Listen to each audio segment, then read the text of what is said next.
Oh no, you should be a weatherman, because once again you've predicted wrongly. It's not a beautiful day at all, is it, Stephen? That was you two, XFM 104.9. Ricky Gervais, Steve Merchant, Claire Sturgis. Claire Sturgis in for Karl Pilkington. Karl Pilkington is on holiday as we speak. Where has he got? Mauritius, was it? Madeira. I think with his girlfriend's parents. You remember last week he was worried they'd never been abroad, and her dad was saying, what's the way to pack tea bags? Yeah. Carl's going, you get him over there. And he was going, I'll put him in a jar. He goes, put him in a jar. I phoned him up in the week, just before he went, I think Friday, said, have a nice time. And out Sunday, and he said, guess what he's doing now? What he said? He's packing margarine. Oh, of course he is. Bless him. My dad does that. My parents always take tea bags wherever they're going. Really? You know, for fear of there being some kind of tea bag drought in France. Yeah. You know. Is it wrong? But I mean, I don't know. Is it because of maybe English breakfast tea you can't get over there? So but you can. Can you though? I mean, you can get peach tips. You know, you tea can is probably the single most popular drink in the world. I know, but what about the fancy foreign teas, your Earl Greys and the like? Well, I don't know. Because I want good English breakfast. Don't bother me with Earl Grey. I don't know what that cup of tea is. It's not tea to me. It's laughable. It's weak. It's pathetic. Do you know what? Earl Grey with a little bit of skimmed milk isn't so bad. Oh, yeah? Yeah. Oh, and is your husband a fan? We've started. It's all off already. All right, we started. It'll go at each other. Sometimes sort of pretending, you know. Sometimes pretending we're not close mates. You know, and friends, you know, all that innuendo and that. Smutty. And I got freaky goggle-eyed thing. Once again, I go too far. I sometimes go too far. I do ruin it when I go too far. So let's be nice. Wow.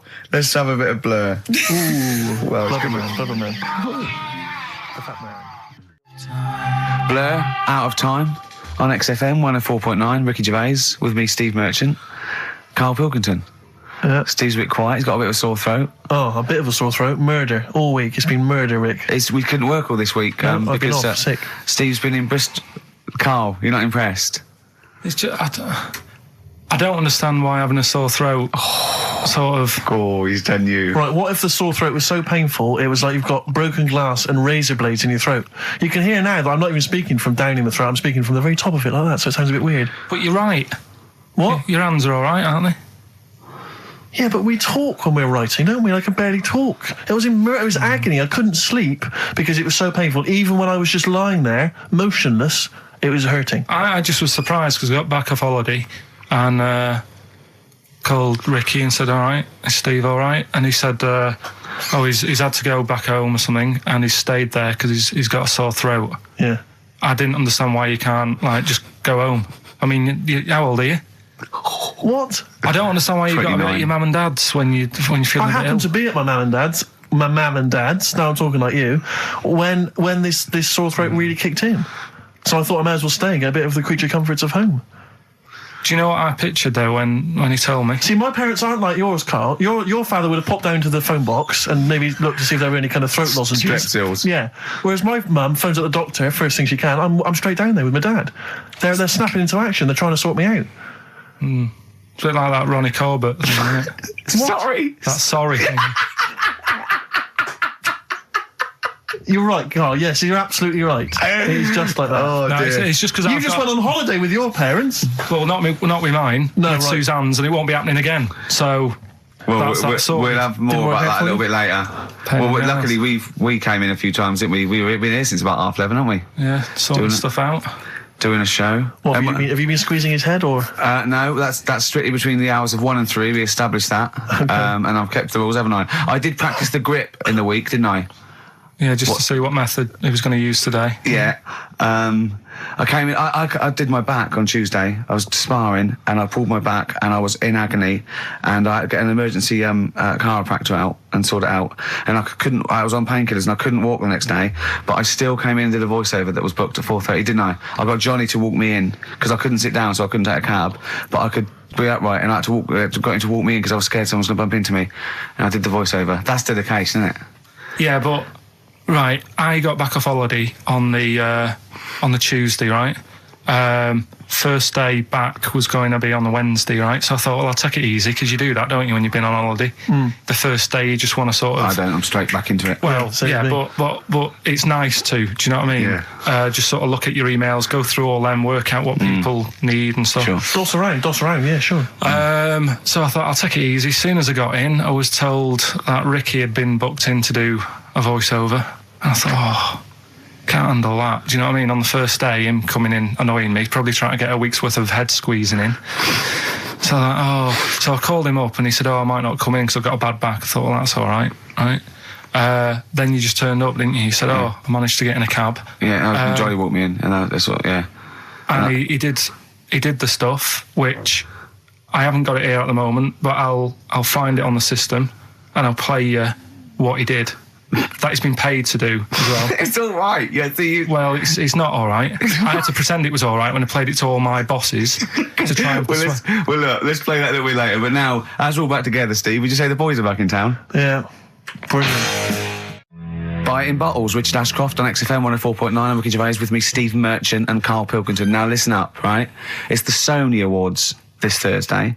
Now, for those who don't know, the Sony Awards are like the Oscars for radio presenters and producers and everything, right? So, and as you know, me and Steve, we love to win. We want to win this one. This is the last time the panel will be listening, so I want a good, clean, tight show, okay. Right? So no swearing, joking aside, no swearing, nothing controversial and nothing in bad taste, all right? Good luck out there. Aren't we a little bit buggered then? Well, yeah. So, all right, Karl? Yeah, that's all right. It's just when you say things like, make it a good one. Sometimes it sort of puts a bit of pressure on and things slip out that you shouldn't say and stuff like that. Do you know what I mean? Have you ever had that? What, when you can't? It's like, I'll tell you one story, right? I'll tell you a couple, actually. That one's just come to mind right now, right? There was a fella who my dad was going to meet. I don't know if I told you this before, right? But I have told you, when it was a party and everyone was saying, Dave's coming, he looks like Ken Dodd, but don't say anything. Have I told you? yeah, go on, what is it again? And everyone's like, right, and my dad's like, I've never met him, I wonder if he does look like Ken Dodd. And everyone's saying, yeah, but don't say anything. Yeah. Because you'll accidentally, say it. And you're unbunctious. You might go, you're unbunctious to meet you. So the thing is, when this fella turns up, he did look like Ken. My dad couldn't believe it. First thing he said, nice to meet you, Ken. Oh, no. His name's Dave. And that's the sort of thing. There was another one, right? At a station that I worked at in Manchester, right? There was this girl who worked in the newsroom, right? And she had a plastic arm, right? Right. And this presenter, nice bloke, he didn't, he's not out to hurt anyone, went up to her, sat down, was chatting for a bit, touched the arm, said, what lovely skin you've got. What did she say? I think, she's probably used to it, so she wasn't bothered. And then, right, this is brilliant. This is a sort of gaff he made on air, right? And like I say, he's a nice bloke, so he meant nothing by it, right? But he does this competition on the air, gets a caller on, right? And he's talking to the woman saying, thanks for calling in and to play, I don't know, what have I got in my pocket or whatever they used to play on the show, right? And talking to the woman, in the background there's this noise, right? Like, like that, right? So he's talking and he goes, have you got a pet parrot? She said, no, it's my Down syndrome kid. Oh, dear. Oh. The thing is, awards don't matter. No, I don't think so. Play record? I don't think so. So we're not out to offend or annoy. Badly Drawn Boy on XFM 104.9. I'm Ricky Gervais, with me, Steve Merchant and Karl Pilkington. I'll tell you what, the Sony's then. Oh. This Thursday at the Grosvenor House Hotel. Yeah. Everyone in radios, anyone has entered their show in different categories saying, they get it down to, winners this year included the brilliant Dominic Mohan, former showbiz editor of The Sun. Lots of people won. Lots of people won gold. Lots of people won silver. Lots of people won bronze.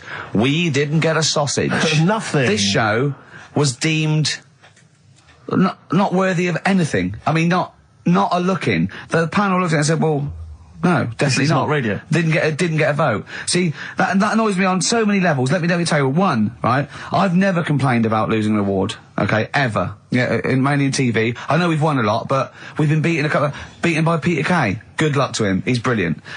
Beaten by Phoenix Nights, the sitcom. A lot of people like that more than the Oscars, vice versa, right? No qualms. But the shoddy shite that I heard that night beating us, I was furious. I don't understand. There's people regional. It sounds like hospital radio, right? I mean, I shouldn't even be on XFM. I thought, it's beneath me. Yeah. And I thought, well, give them a hand, right? Let's show them. And I want to know who the panel was as well. I do not believe it. How can they I was looking back over some of the shows, right, before I go to Karl, and I've just done a little excerpt of, a trailer of what we do, what we're about, and I don't know how the panel could overlook this. Play a bit, Karl, please. Shaking her muff, minge and tits around does not make her a hoe, then what does? These kids at school with big heads. Karl, what are you talking about? Shut! Oh, my name is Holy Fuck. Right, there's this monkey that was on a train station. Right. What if you mean cock to mean penis? It was my Down syndrome son. Oh, chimpanzee, that monkey news. So we've still got monkey news coming up. You're an idiot!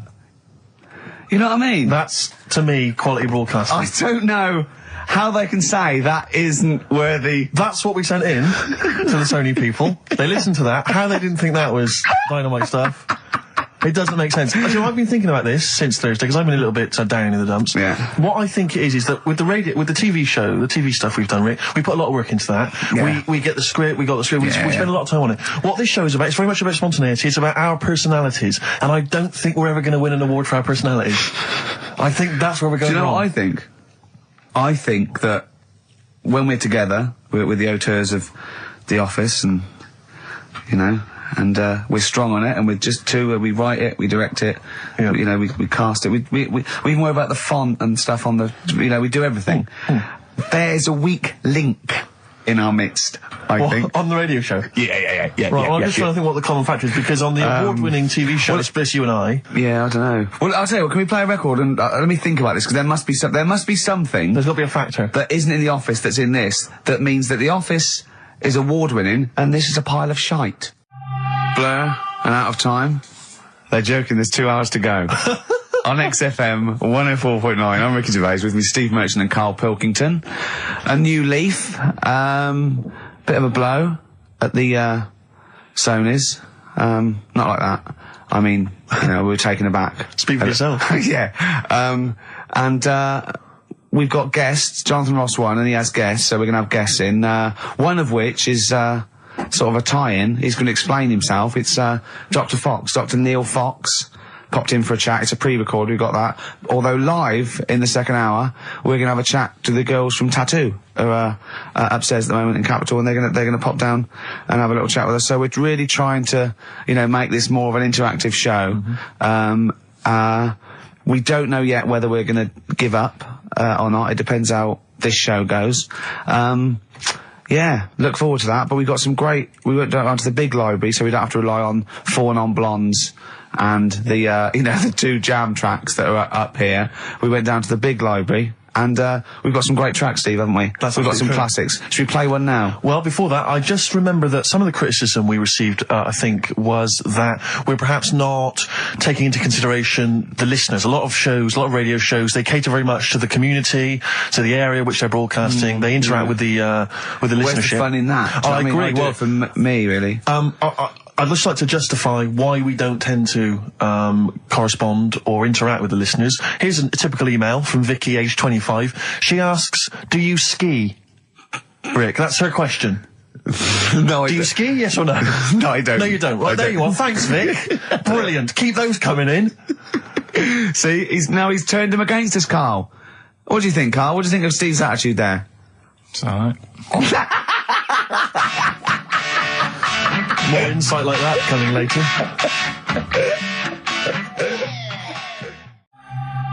Blur, Out of Time on XFM 104.9. I'm Ricky Gervais. With me is Steve Merchant and Karl Pilkington. I really like that Blur track. I think it's the best thing they've ever done. Blimey. So strong words. They can quote me on that if they want. Oh, yes. On their, I'm sure on they'll their, rush to. on their, you know, one of their albums. Yeah. If they wanted. Well, listen. You're lucky I'm here, Steve. Okay. Right? You can see, you know something's happened. I've done my back in again. Right. I've got a special chair in here.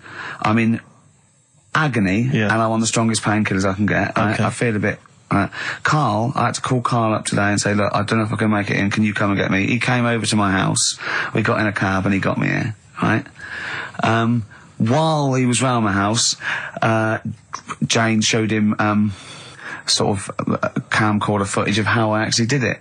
Of how you hurt your back? And I wanted Karl to tell you, because I was actually worried that if I didn't turn up, what you'd say to me. Yes. What was I doing, Karl? Right, so I get round to his place, right? Says, right, hit play on the video, right?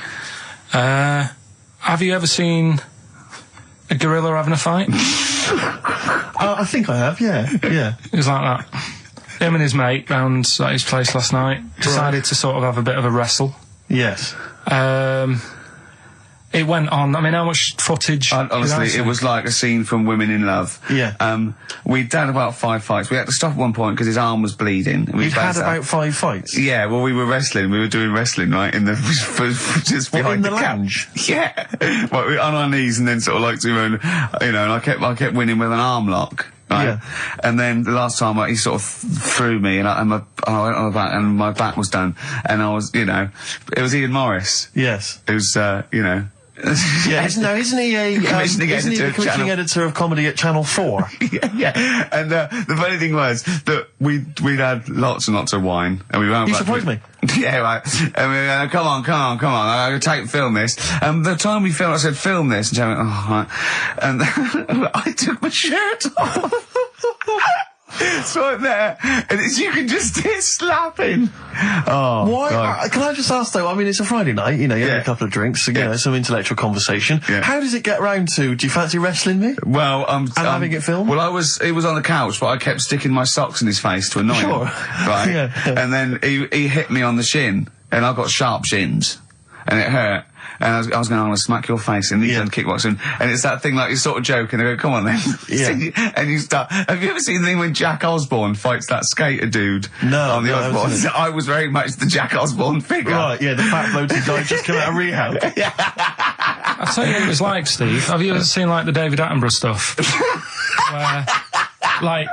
a tiger will be ripping a deer's head off, and you think, why doesn't the camera crew stop it? Yeah. You sort of watch, you're thinking, why was Jane Why just is letting she not this happen? stepping in and intervening? Yeah. And the thing is, she said, right, you've seen enough, haven't you, and stopped it, so I don't know how much footage you got. It wasn't much. But because your lounge is not huge, and there's not much space between the back of the sofa and the table. It doesn't need enough. It was just a pin or a submission, so it was all over with like one of us throwing the other one on the back, arm And locked. how does it, I mean, how do you start with a wrestling match? Are you both stood up, or you all... No, on your knees, and you sort of like go together like ratting seals. Yeah. Oh dear. Like a giant walrus. It's not gay. Play a record. Could we put that online? Could we get that on the web? That I would love to see. Better Rod Stewart? Yeah. Just because. Jane's Addiction are back then. Yeah, excellent. And so are we. Indeed. Alright, I'm Ricky Gervais, with me Steve Merchant and Karl Pilkington pressing the buttons on XFM 104.9. Well, I'm looking forward to today.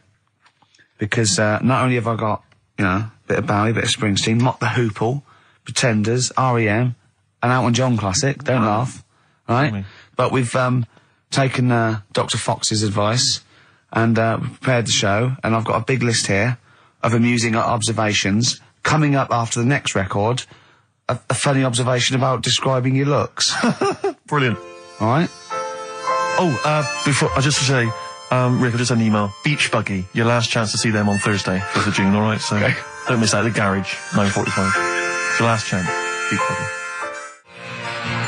Well, I know that must be some people's favourite record, Steve. Well, it's certainly one of mine. Thunder Road, Bruce Springsteen. I wouldn't hear a bad word said against the boss. A lot of people dismiss him, as we said in the past, as being some kind of stadium rocker, but you can't listen to a song like that and not be moved. Surely, Karl. It's alright, yeah. Brilliant. A passionate man. Yeah. What? So, Karl. No, it's right. So, there's certain songs like that was alright. It didn't sound anything... If it wasn't Bruce Springsteen, if someone new came out, something like that, I'd go, yeah, it's all right. Sure. Do you know what I mean? Yeah. You're a regular Simon Cowell, aren't you?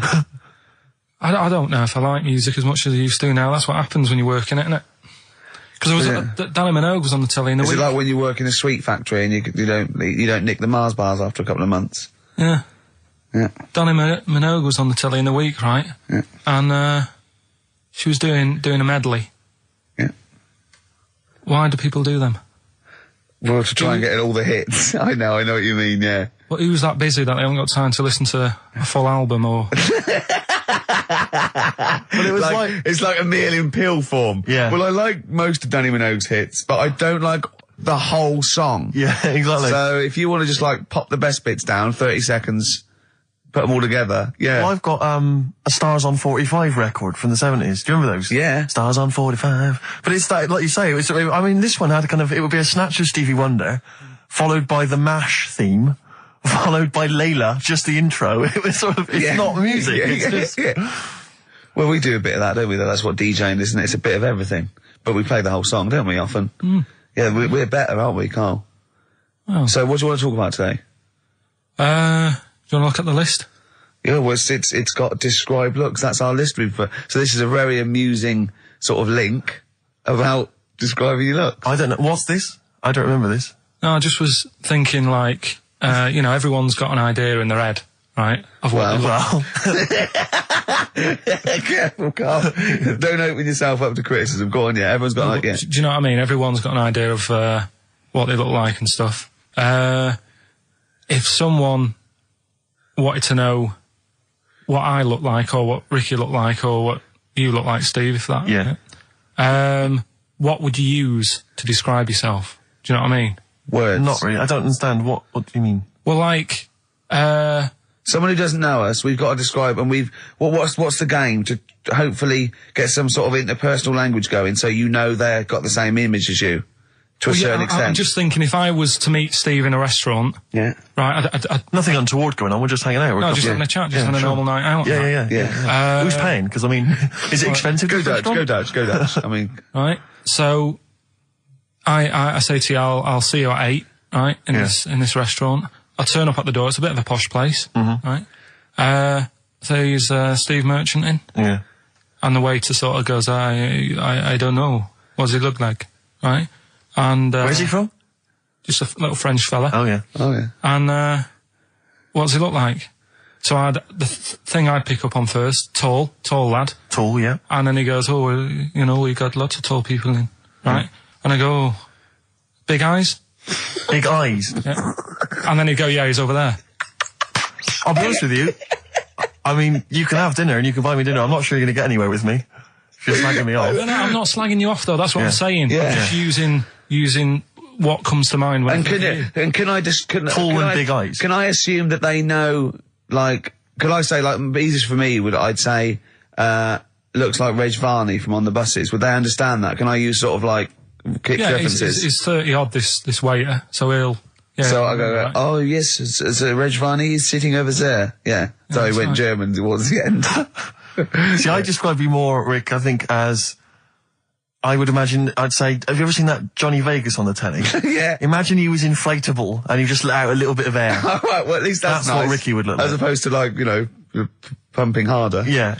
Okay, well let's go. Karl I'd describe as, those little red monkeys that you see on wildlife programs, they're in the trees and they scream when they see a leopard or something. I think so. Shave that. Just shave one of those little red monkeys and put some sort of, old sort of Manchester gear on it, maybe. Yeah, you know what I mean? Yeah. An anorak and some baggy jeans. I'd like to see how the waiter would react to that. He's got a picture of a monkey, then he's got a picture of shaved. So he's got no hair, then dressed like some kind of Manx scally. There go, he's over there. Yeah, he's over there, Karl's over there. That's what I do. Brilliant. So, now coming up the verve, after that, an amusing link about gay handkerchiefs. Really? I'm looking forward to this. The darkness growing on me on XFM 104.9. Oh, it's all going well already, isn't it? Microphones fell apart. Carl's shouting because he got headphones on. His music's turned up too loud. Canfield level. God, it got pre-out. Look at him giggling. Look at him laughing. That's so funny because I got a letter here from who was it from? Mike Heel, who sent me a little picture of a little Japanese fella from a film who said looks like me, and he does a little bit. But he says, please can you make Karl laugh? I've never heard him utter as much as a snigger, and I'm worried he may have a genetic disorder.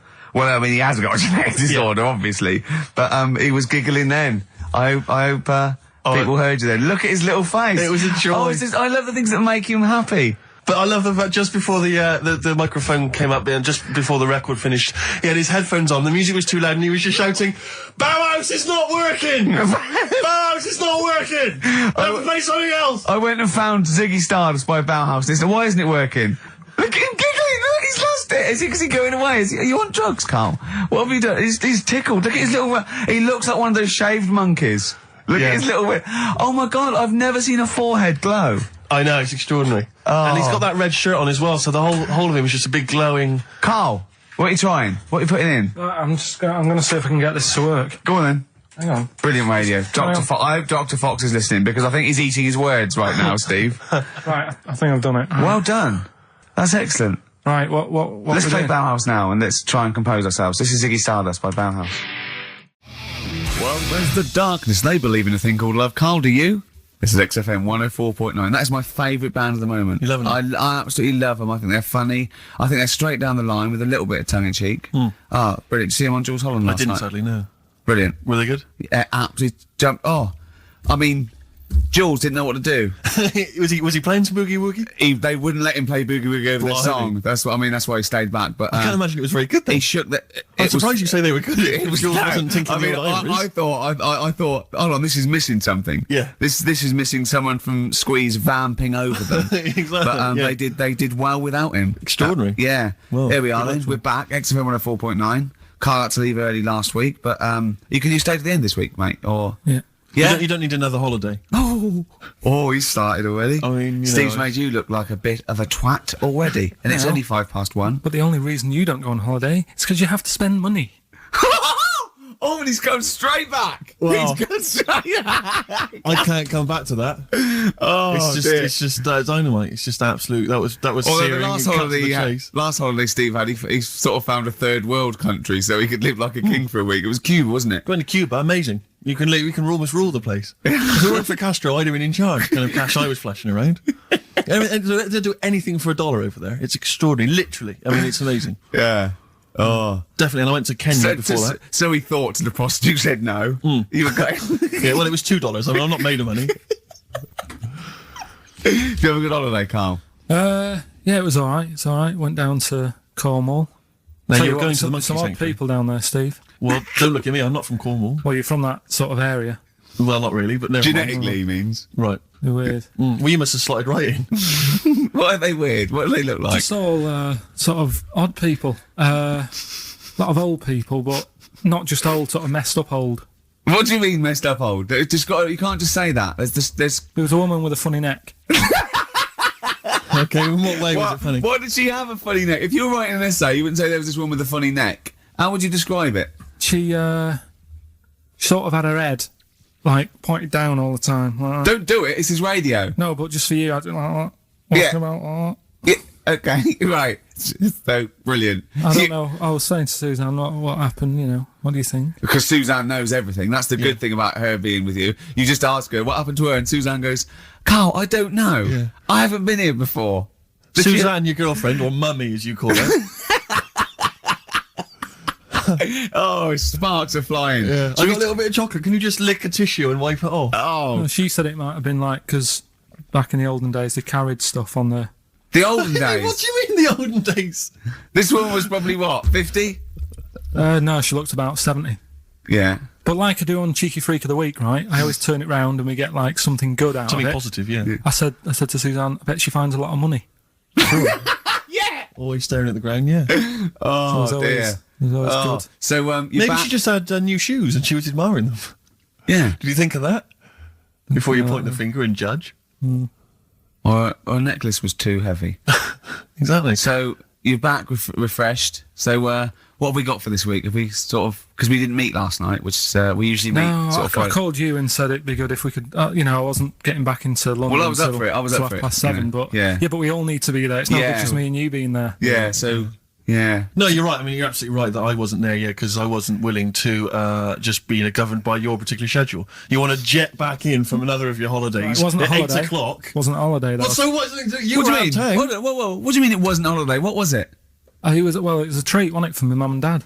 So it wasn't a holiday. So you didn't enjoy the 5 days off? You'd rather have been here moaning 8 hours a day? 7 hours a day. You see, we said last week that you're always whinging. Here you are whinging now. And you're saying it's not even a holiday. You're saying it's not even a holiday. What was it then? Would like a nurse who take sick children to Florida, would they say having a great holiday? Sorry, what particular ailment did your parents have for the week that they had to fly in Karl Pilkington, MD? Yeah. What are you talking about?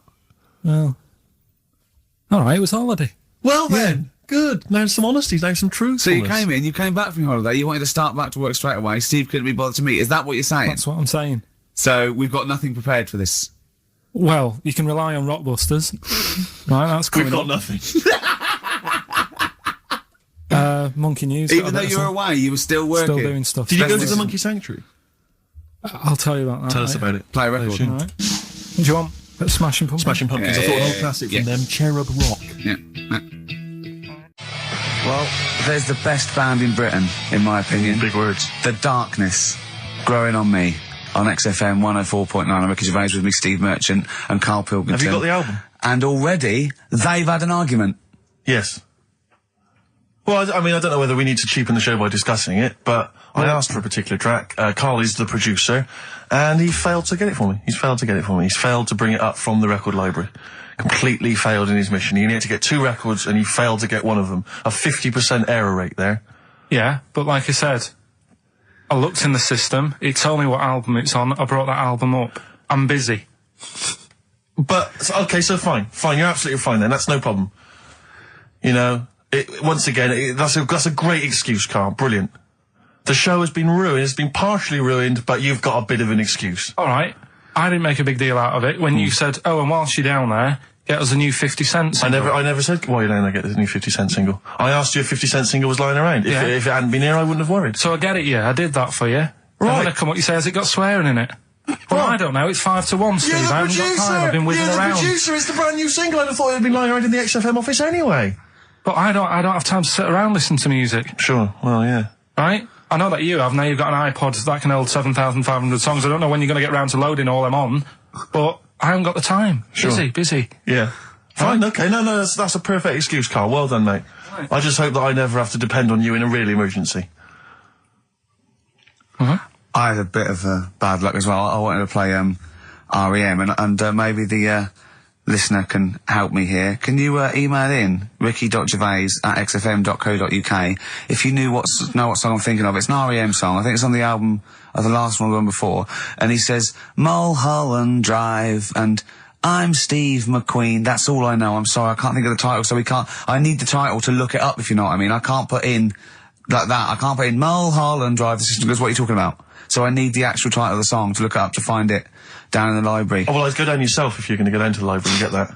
I wouldn't send Karl, because... Ricky.gervais@xfm.co.uk. But if he wanted to, he did have time, because he came in at 1:20 rather than 5-1. Yeah. No, I told you about that record that I wanted it yesterday, didn't I? So you had 24 hours notice.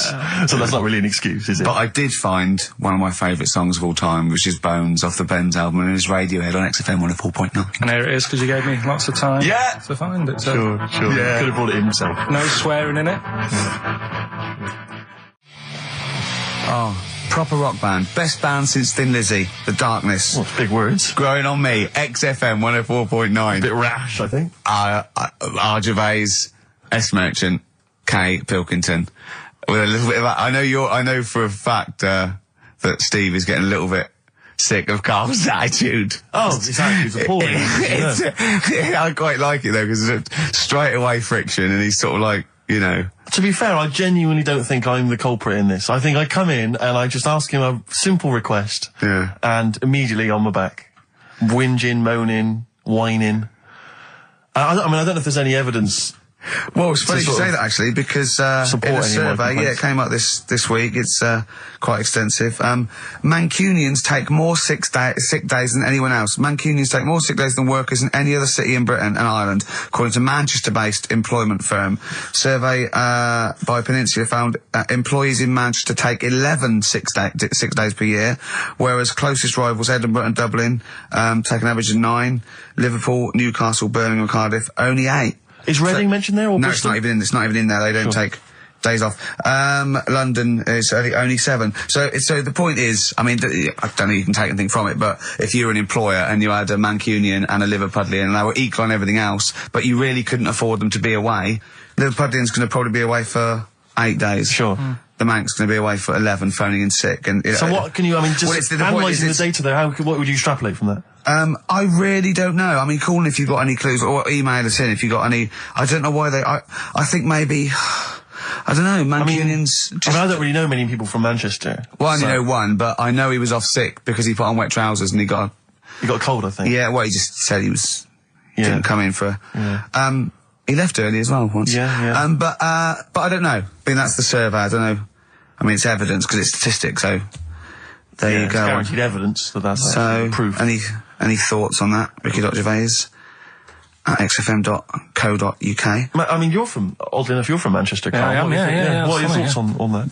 On what, sorry? On the survey. Wasn't really listening. Sure. Well, Mancunians take off more sick days. They call in sick. I mean, presumably spuriously. Yeah. I mean, because they've got the same body. They're biologically the same, so... they're obviously making up their life. Yeah, some of the days. Maybe they're just the 3 extra they're making up. Yeah, they're moaning. Probably because we work a lot harder than the others, so we're tired, so you're sick, so you need time off. Probably. Seems unlikely. I mean, the Scousers, to be honest, take them on, let them work in your office. But you know how many computers are going to go missing? Right, that... So offensive. Is offensive. Right. This is a survey that proved. You just made that up. You just carried on the myth that Liverpudlians thieve. Now that's not true. That is not true. Well, it's not. Well, some of them do. There's been no survey that you're more likely to thieve if you're from Liverpool than if you're in Manchester. So that hasn't been proven yet. So all I've got is the evidence from a survey of, I think, 3,500 people. It's proof that Mancunians take off more sick days. XFM 104.9. This is April Come She Will by Simon and Garfunkel. Okay, let's have a great show, everyone. Oh, yeah, good luck. Good luck. Right, that was Jane's Addiction, Just Because, on XFM 104.9. Right, everybody up, let's give them a great show, yeah? 2 hours of, fun chat. Let's keep it, let's keep it cutting edge. Let's not be too, I mean, that's what the listeners of XFM would, oh, no, it isn't, is it? No, because, hold on, wait a minute, because we came in yesterday and did this little skit, didn't we, where we bleeped it out. We were a little scared. She was quite annoyed. It was quite controversial. Karl called me last night, and we're not allowed to play it out. But we've been censored. Yeah. Interesting. Yeah. So it's a cutting-edge alternative station. Wants to push the boundaries. Wants to be thought of as rock and roll, a bit punk rock. Yeah. Because I said something like the radio authority. I bleeped it out. What I called them. Yeah. But couldn't do it. Done it before. Censored. Couldn't do it. Censored. Karl agrees though. What's your thoughts, Karl? You agree with that? Yeah, I agree. Yeah. Why? Well, what's the point? Well, it was funny, wasn't it? And it wasn't offensive. Not really. It's not some of the best stuff that would have ever gone out on this show, but, Right, what are you putting up against, exactly? Cheeky Freak of the Week? Well, that springs to mind. Yeah. Rockbusters? But I mean, the thing is, the things that you have put out there, I mean, we better be really careful. Who's worried about complaints? I mean, it's not just swearing, is it? It's taste and decency and everything. Yeah. So we can't laugh about the disabled anymore in the Cheeky Freak of the Week. Can't do stories about elderly relatives with genitals looking like a split tennis ball. Can't do your dad putting a child with learning difficulties in a bin. So, what should we just play music? I think that's all it's going to have to be, yeah. Play a record. Accidents Will Happen by Elvis Costello on XFM 104.9. Karl's a little bit stressed, but it's not his fault. It was the boss that overruled him. He came along. What did he do? He heard you listening to it. Yeah. What did he say? He says, what's that? I said, it's what Ricky wants to play out tomorrow. Yeah. And he said, well, can't go out like that. Too many... But they're all bleeped. We bleeped the swear words. Yeah, but he didn't want it to go out. I mean, you got to remember, right, you came in yesterday to have a chat about what we're going to do. Yeah. One of the topics that I said, let's talk about, which I came up with, was... Let's talk about swearing. No, you said you never had a problem with swearing, which is normally... Yeah, that's right. And then we did the thing about, isn't it funny that you can... The thing about you can bleep a swear word by taking out the vowel. So we were going, so it's the vowel that's offensive, and we did a little sketch around that, and then ended, you know, and he wanted to completely obliterate the word in the end, didn't want to put the thing in that we said about the radio authority, which I think it was valid and wouldn't have got a comcomplaint. Yeah, but at the end of the day, he's the boss, and what he says goes, doesn't it? Sure. So, yeah, I was just going to say, right. But what you got to remember is what he also said is if you want to pay the 70 grand fine, then go ahead and do it, Steve. There wouldn't be a 70 grand fine there, would there? Well, you don't know what it'd be. But will you pay it? Will you pay for my mortgage? Will you pay for his mortgage? Will you feed his kids? He wouldn't be fired. What do you mean? Well, I tell you what, if it's not a fine, we'd lose the licence, then we'd all be fired. Right. When you're sat Do you at home. seriously think you'd lose the licence for that sketch? Well, does he really seriously think you'd lose the licence for it?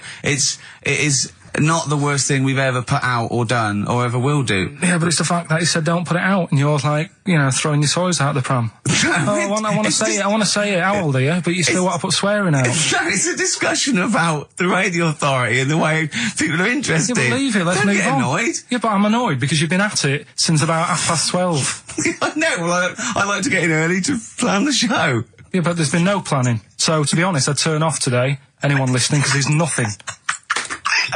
Carl, there's never anything. There is. There's sometimes some good things, but today, seriously, I'd leave it. Something half decent that's been on this show. Loads of little interesting topics. Go on, I can't remember any. Right, gays in toilets. Yeah. Not particularly interesting. Fascinating to you, perhaps. Right, well, I'd prefer to hear that than just a load of swear words. Well, we wouldn't have heard any swear words. We'd have heard some bleeping. Right then, so that's entertaining, isn't it?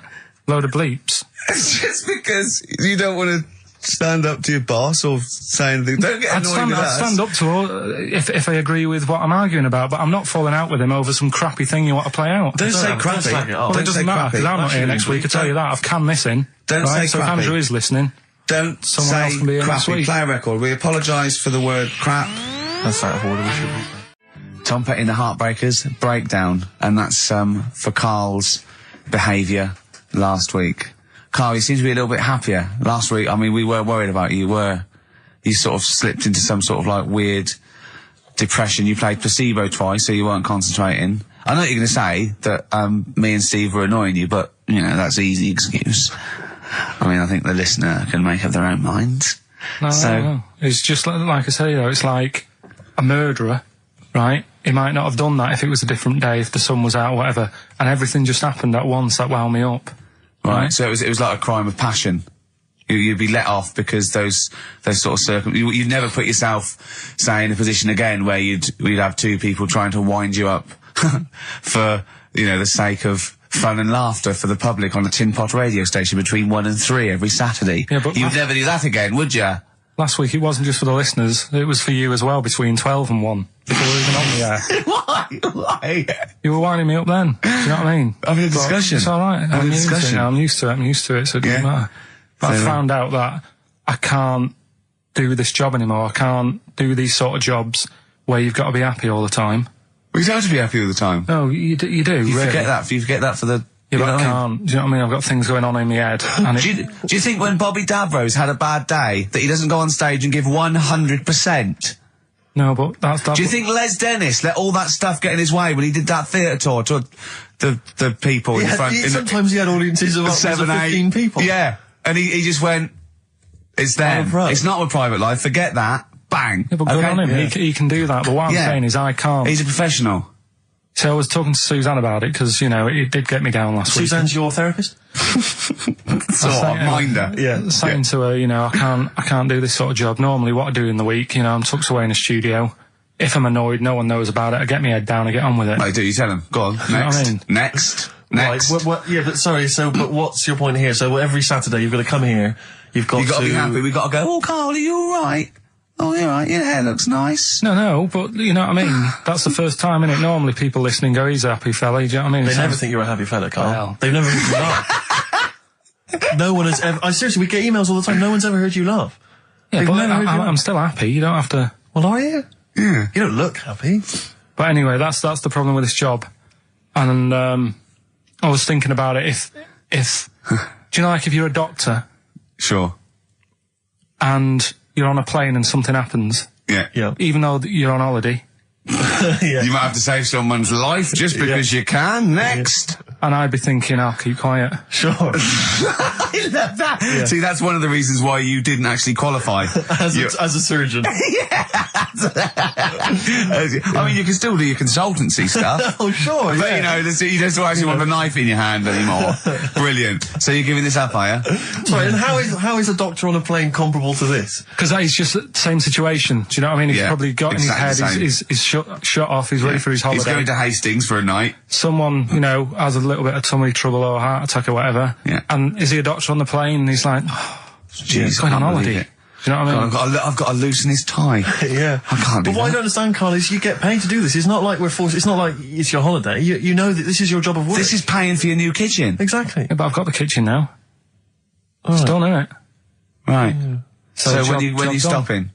When you're quitting? Well, you're finishing, aren't you, in a couple of weeks for a bit? No, about 4. Yeah, we're finished on the 16th of August, yeah. But, you know, we're only going away for like 6 or 7 weeks again, aren't we? Oh, you don't know, do you? Well, we'll give up if you give up. Tell your managing directors that. Well, that's a bit annoying. Why? Because you've just passed the buck, haven't you? I haven't passed the buck. This is 3-way. You know, you get your name in heat. You're in the title now. It's Ricky Gervais, Steve Merchant, and Karl Pilkington. And now you want to go, I don't want to do it anymore. Well, Karl, think about it. I don't know whether you've noticed, but we don't provide anything on this show. So if you leave, we have to go.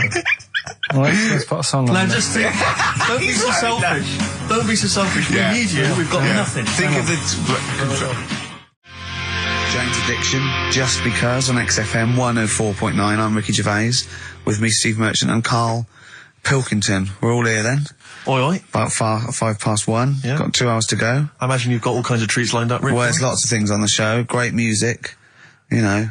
Nirvana, Radiohead, The Darkness, to name but 3. Can I play something from Led Zeppelin later? Yeah, please do, and maybe some Neil Young. Now, coming up also on the show, we're continuing a thing we started. We've only got 4 weeks to go before maybe we either give it all together or go away for a couple of months. Is it 4 weeks or 3 weeks now? Is it 3 weeks? Oh, I don't know. I think it's the 16th of August, isn't it? Cannot end soon enough. Wow. Might be that. It'd be a shame to end it forever, but it's all up to Karl. So, again, he's in a grumpy mood. We've tried to try and up his attitude, and it's them. It's the listener that counts, Karl, not us. We may be feeling bad, but you, the listener, counts. You come first, yeah? Okay, up, yeah? Big 'em up. Big up London. Big up you, the listener. Karl, leave yourself at home for a little while. Yeah? We're going to continue that thing we started last week. We're doing the list of the most hated people in Britain. It's not us, it's the listener. So we'll, keep coming with those suggestions of people you just, obviously, you don't hate them. We don't want a list of mass murderers, dictators and politicians. You can't have them, but mass murderers and politicians, what's the difference? Good point. Good point. Satire, yeah. No, we're doing some jokes like that as well, aren't we? Satire like that. We're trying to get onto Radio 4. Trying to get on there, yeah. And if there's any kind of amusing show that perhaps takes a sideways look at the week's news, and they need new people. If there are any Radio 4 producers who have been knocking around for about 12 years with the same old hacks and they're desperately trying to get on telly, they want to give us a call. We're not interested. No. We've got bigger fish to fry. So if people that you hate, minor celebrities, people on TV, pop stars you don't like, email in ricky.gervais@xfm.co.uk. And I'll tell you what, then we'll do like the Channel 4 do. Then we'll give you the sort of list of the top 10 at the end, and you can vote within that top 10. I'll tell you the ones out in front. Could we wire up some kind of premium rate phone line so that we make a fortune? We can't afford it. But when you email in, if you could also maybe send us a lottery ticket, then, you know, we make something out of this. The ones in the lead, I'll do in no particular order, but these are the ones way out in front at the moment. It's Chris Moyles, Robbie Williams, Chris Tarrant, Davina McCall. Interesting. I'm sort of surprised at, but I know that it's probably just I think she's just been on TV too much lately. Yeah, that T-shirt annoys me. Big Mother. Sure. That annoys me. We don't care. We don't care whether you're pregnant or not. Loads of people have children. Yeah. I don't care. Get on with it. And Dominic Mohan. So but think of your own. There's a lot of people just coming up behind there, though. Graham Norton. He's just approaching from behind. That's the sort of stuff. It's sort of like we've done satire, we've done innuendo. I mean, he's the king of the double entendre. Well, he's the king of the single entendre, but we can double it up if you want. If anyone... 104.9, this is the sort of things we're available. Go on. I'm loving this. This is going to be good. I'm loving what's coming next. What? If any of the producers of Carry On London are listening and they need some new talent to write some smutty innuendo, I think we're your men. Yeah. Anyway. Karl, you better press the knob, right, to start the record. Spunk. Kings of Leon, Molly's Chambers on XFM 104.9. Thanks to Lauren Laverne there for the last few hours.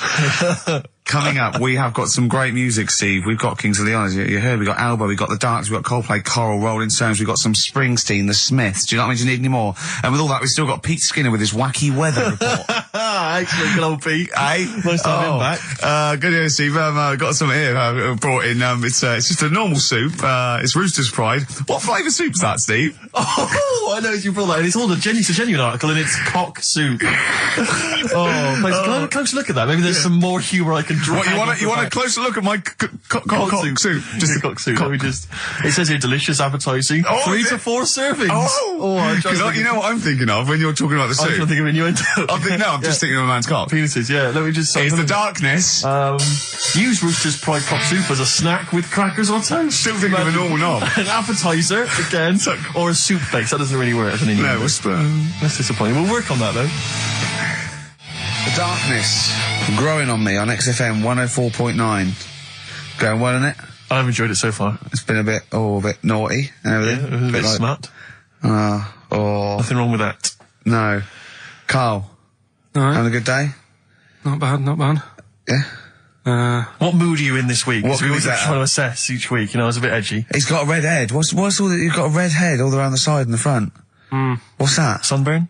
No, I think I'm allergic to having my head rubbed. Right. Right. Now, who would rub your head? That sounds a bizarre thing. Your girlfriend? Weird, isn't it? Yeah. Well, I was rubbing your head. Well, yeah, but I was squeezing his head, fair enough, and he was screaming in agony. And then he went and made me a cup of coffee. And as he came over, just spilt boiling hot coffee on my legs. I'm all wearing shorts, and he went, "Sorry," just like that. It's like a series of Jackass out there this morning. I mean, my legs are burnt. Your head's a little bit red. But apart from that, having a good day. Not bad. I was on the way in today, right, Steve? Walking in, always walking in. I get left early and stuff. I like to get in early, get some bits done, that. Monkey news, songs of phrase. That sort of thing.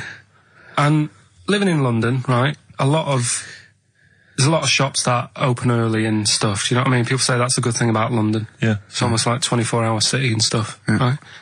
I'm walking in and there's like, you've got your news agents open. Obviously. Selling newspapers and that. That's good. They've got to be open early. Then you've got your coffee shops, your Starbucks. Have a cup of coffee in the morning. Do you know what I mean? They're doing well in the morning. Then you see like the odd restaurant and you think, well, maybe they sort of got the doors open, but they're preparing for lunch. So you think, fair enough. Yeah, I'll let that pass. Yeah. Carrying on walking down the road. Bondage shop. Open. Sure. About 10:30. Yeah. Busy, was it? There's a couple in. Really? Some good offers. About 10:30 for a bondage shop. I'm assuming if you're into bondage, though, you stock up at any time, day or night. I mean, you don't. Yeah. Well, I assume it. I suppose you get up and you go, I've got nothing on. I need to be a bit tied down. Yeah. I need some rope. These clothes are too baggy. I need more belts. Oh, God. I need more straps. Yeah. Get some rubber on my face. Weird, though, isn't it? What were you doing in there? So just having a browse. But, so a bit worried really, because the things that I've noticed this week like that's probably a little bit small. You've brought your soup in. I just found it out there. Sorry, yeah. It is Rooster's Pride cock soup, noodle soup mix, chicken flavour. But I mean, do they not know that is obviously just going to be used on the Graham Norton show and Chris Tarrant when he's doing his show abroad? Yeah. I mean, do you know what I mean? How could they call it cock soup in this day and age? I don't keep saying it. Well, no, it's fine, because you can say cock as long as it means the male, we've done this. Oh, do you mean the chicken? Yeah, look, it's a picture of a chicken. Yeah, sorry. What did you think it meant? No, I don't know, I thought it was in my head. Okay. Sorry. Yeah. But, there's something else that's a bit sort of... A bit blue? A little bit blue, but then it's real as well, do you know what I mean? Well, it's a that problem. excuses it. Go on. There's a programme. We couldn't have said the cock soup if we'd made it up, but because it's real, it's fine. Yeah. We also couldn't have said the cock soup if we'd have meant a male penis. Thankfully, we don't. So. We mean a little chicken. You go on. This programme was on. It was Wednesday night, something. About this little lad. Yeah. It was a fella and a woman. At the same time. What do you mean? Like a cartoon with a secret identity. By night. What do you mean? He had both by sex? day a boy, by night a woman. He had it all. What do you... Sorry, wait. So, So he had male and female genitalia. Yeah. So what do you call someone that's born like that? Weird. Like, what's the term for it? Go on. You know it. We've talked about it before. Aphrodite. Really? So close. Hermaphrodite. Yeah, hermaphrodite. Yeah. That's weird, though, isn't it? Yeah. And he had the ball. Yeah. And he had the... Well, what happened was he was born, right? Obviously. And the doctor said, there you go. Lovely little boy and girl. So the mum was like, what? So he said... No, I don't think the doctor was sarcastic. Yeah, what? I don't think the doctor was sort of dissing them. Yeah. There you go. What do you mean, doctor? I'm gonna have a look. Exactly. There's a cock, there's a minge. All right, see you later. What are you going to call hit? But doctor, what do you mean? Have a look. He wasn't sarcastic. He didn't give Doctor, clues. tell me what you mean. Give me a straight answer. He probably went, oh shit, she's got a cock. He didn't go... He wasn't sarky to the parents. No, Anyway. but I'm just getting across. Do you know what I mean? I always had a little bit just to... Yeah, I know you spice do. it Yeah. up, You should spice be it a up. newsreader. Be brilliant. So there's a little kid lying there. Yeah. And the mum says, you know, what am I going to do then? So the doctor, I mean, I'm condensing this. It was like Sure. an hour long. Sure. Yeah. Yeah. So he says, she said, what will I do? And the doctor said, well, he's not sort of well hung. Right. Oh, So he's not sort of well on. This doctor has been, I assume, has been struck off since for saying these things. It was a real doctor. It wasn't Dr. Fox. Yeah. Right, go on. So the doctor said, so I recommend that we make it a woman. Right. Right? So they sort of do a little bit of... Jiggery pokery. Yeah, a little bit of work. And I don't think that's true, Carl. No, it is. It was on the programme. But I think they can tell really what they were meant to be from their chromosomes, can't they? They can tell whether they're X, Y, Y, or Yeah, X. not just... It's not It's very just- well hung. No, I Yeah. tell you what, because back then, when this was going Yeah, on, no, right, I'm just thinking they might not have had to. the doctors then thought if you had a kid, right, and you thought, it's a bit ugly, maybe it'll have a better life if it was a fella. If it was a girl and it's a bit ugly and you think it's going to get a hard time. Right, don't talk shite. What? What? That a doctor would go, right, you've had a young girl, I'll tell you what, she's a pig, let's pop a cock on her. Don't No, talk I'm not saying, shite. I'm not saying that. What I'm saying is, say if you have like I say, a girl, I just think it's harder if a girl's ugly and Yeah. she's growing up, Yeah. she has a harder time. Yeah. Don't you agree with that? If Possibly, it- but you don't change someone when they don't... No, yeah. You don't change their gender No, because but they're I'm a just bit of a saying minger. what I'm saying is the Elephant Man would have had a harder time if it was Elephant Woman. Is what I'm saying. But listen to me, listen. What the doctor was saying is, if you get a baby before it's 2, Yeah. back then they thought you could sort of say, well, instead of giving it a go-kart, give it dolls to play with. Right, back when? What are we talking about? The Middle Ages? We put a song on, come back to this. Yeah, it's Bruce Springsteen, Atlantic City. Elbow. Alright? Fallen Angel on XFM 104.9. Well, we're back. I'm Ricky Gervais, with me Steve Merchant and Karl Pilkington.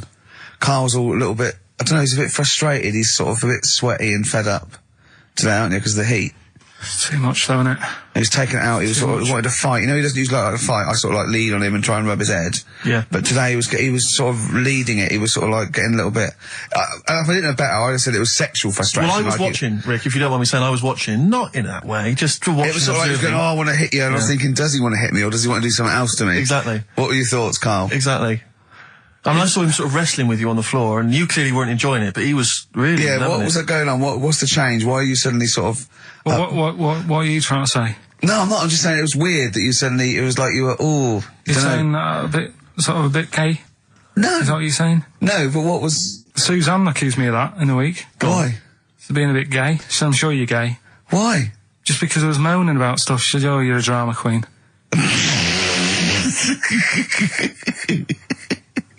Right, well, that's What were you moaning about?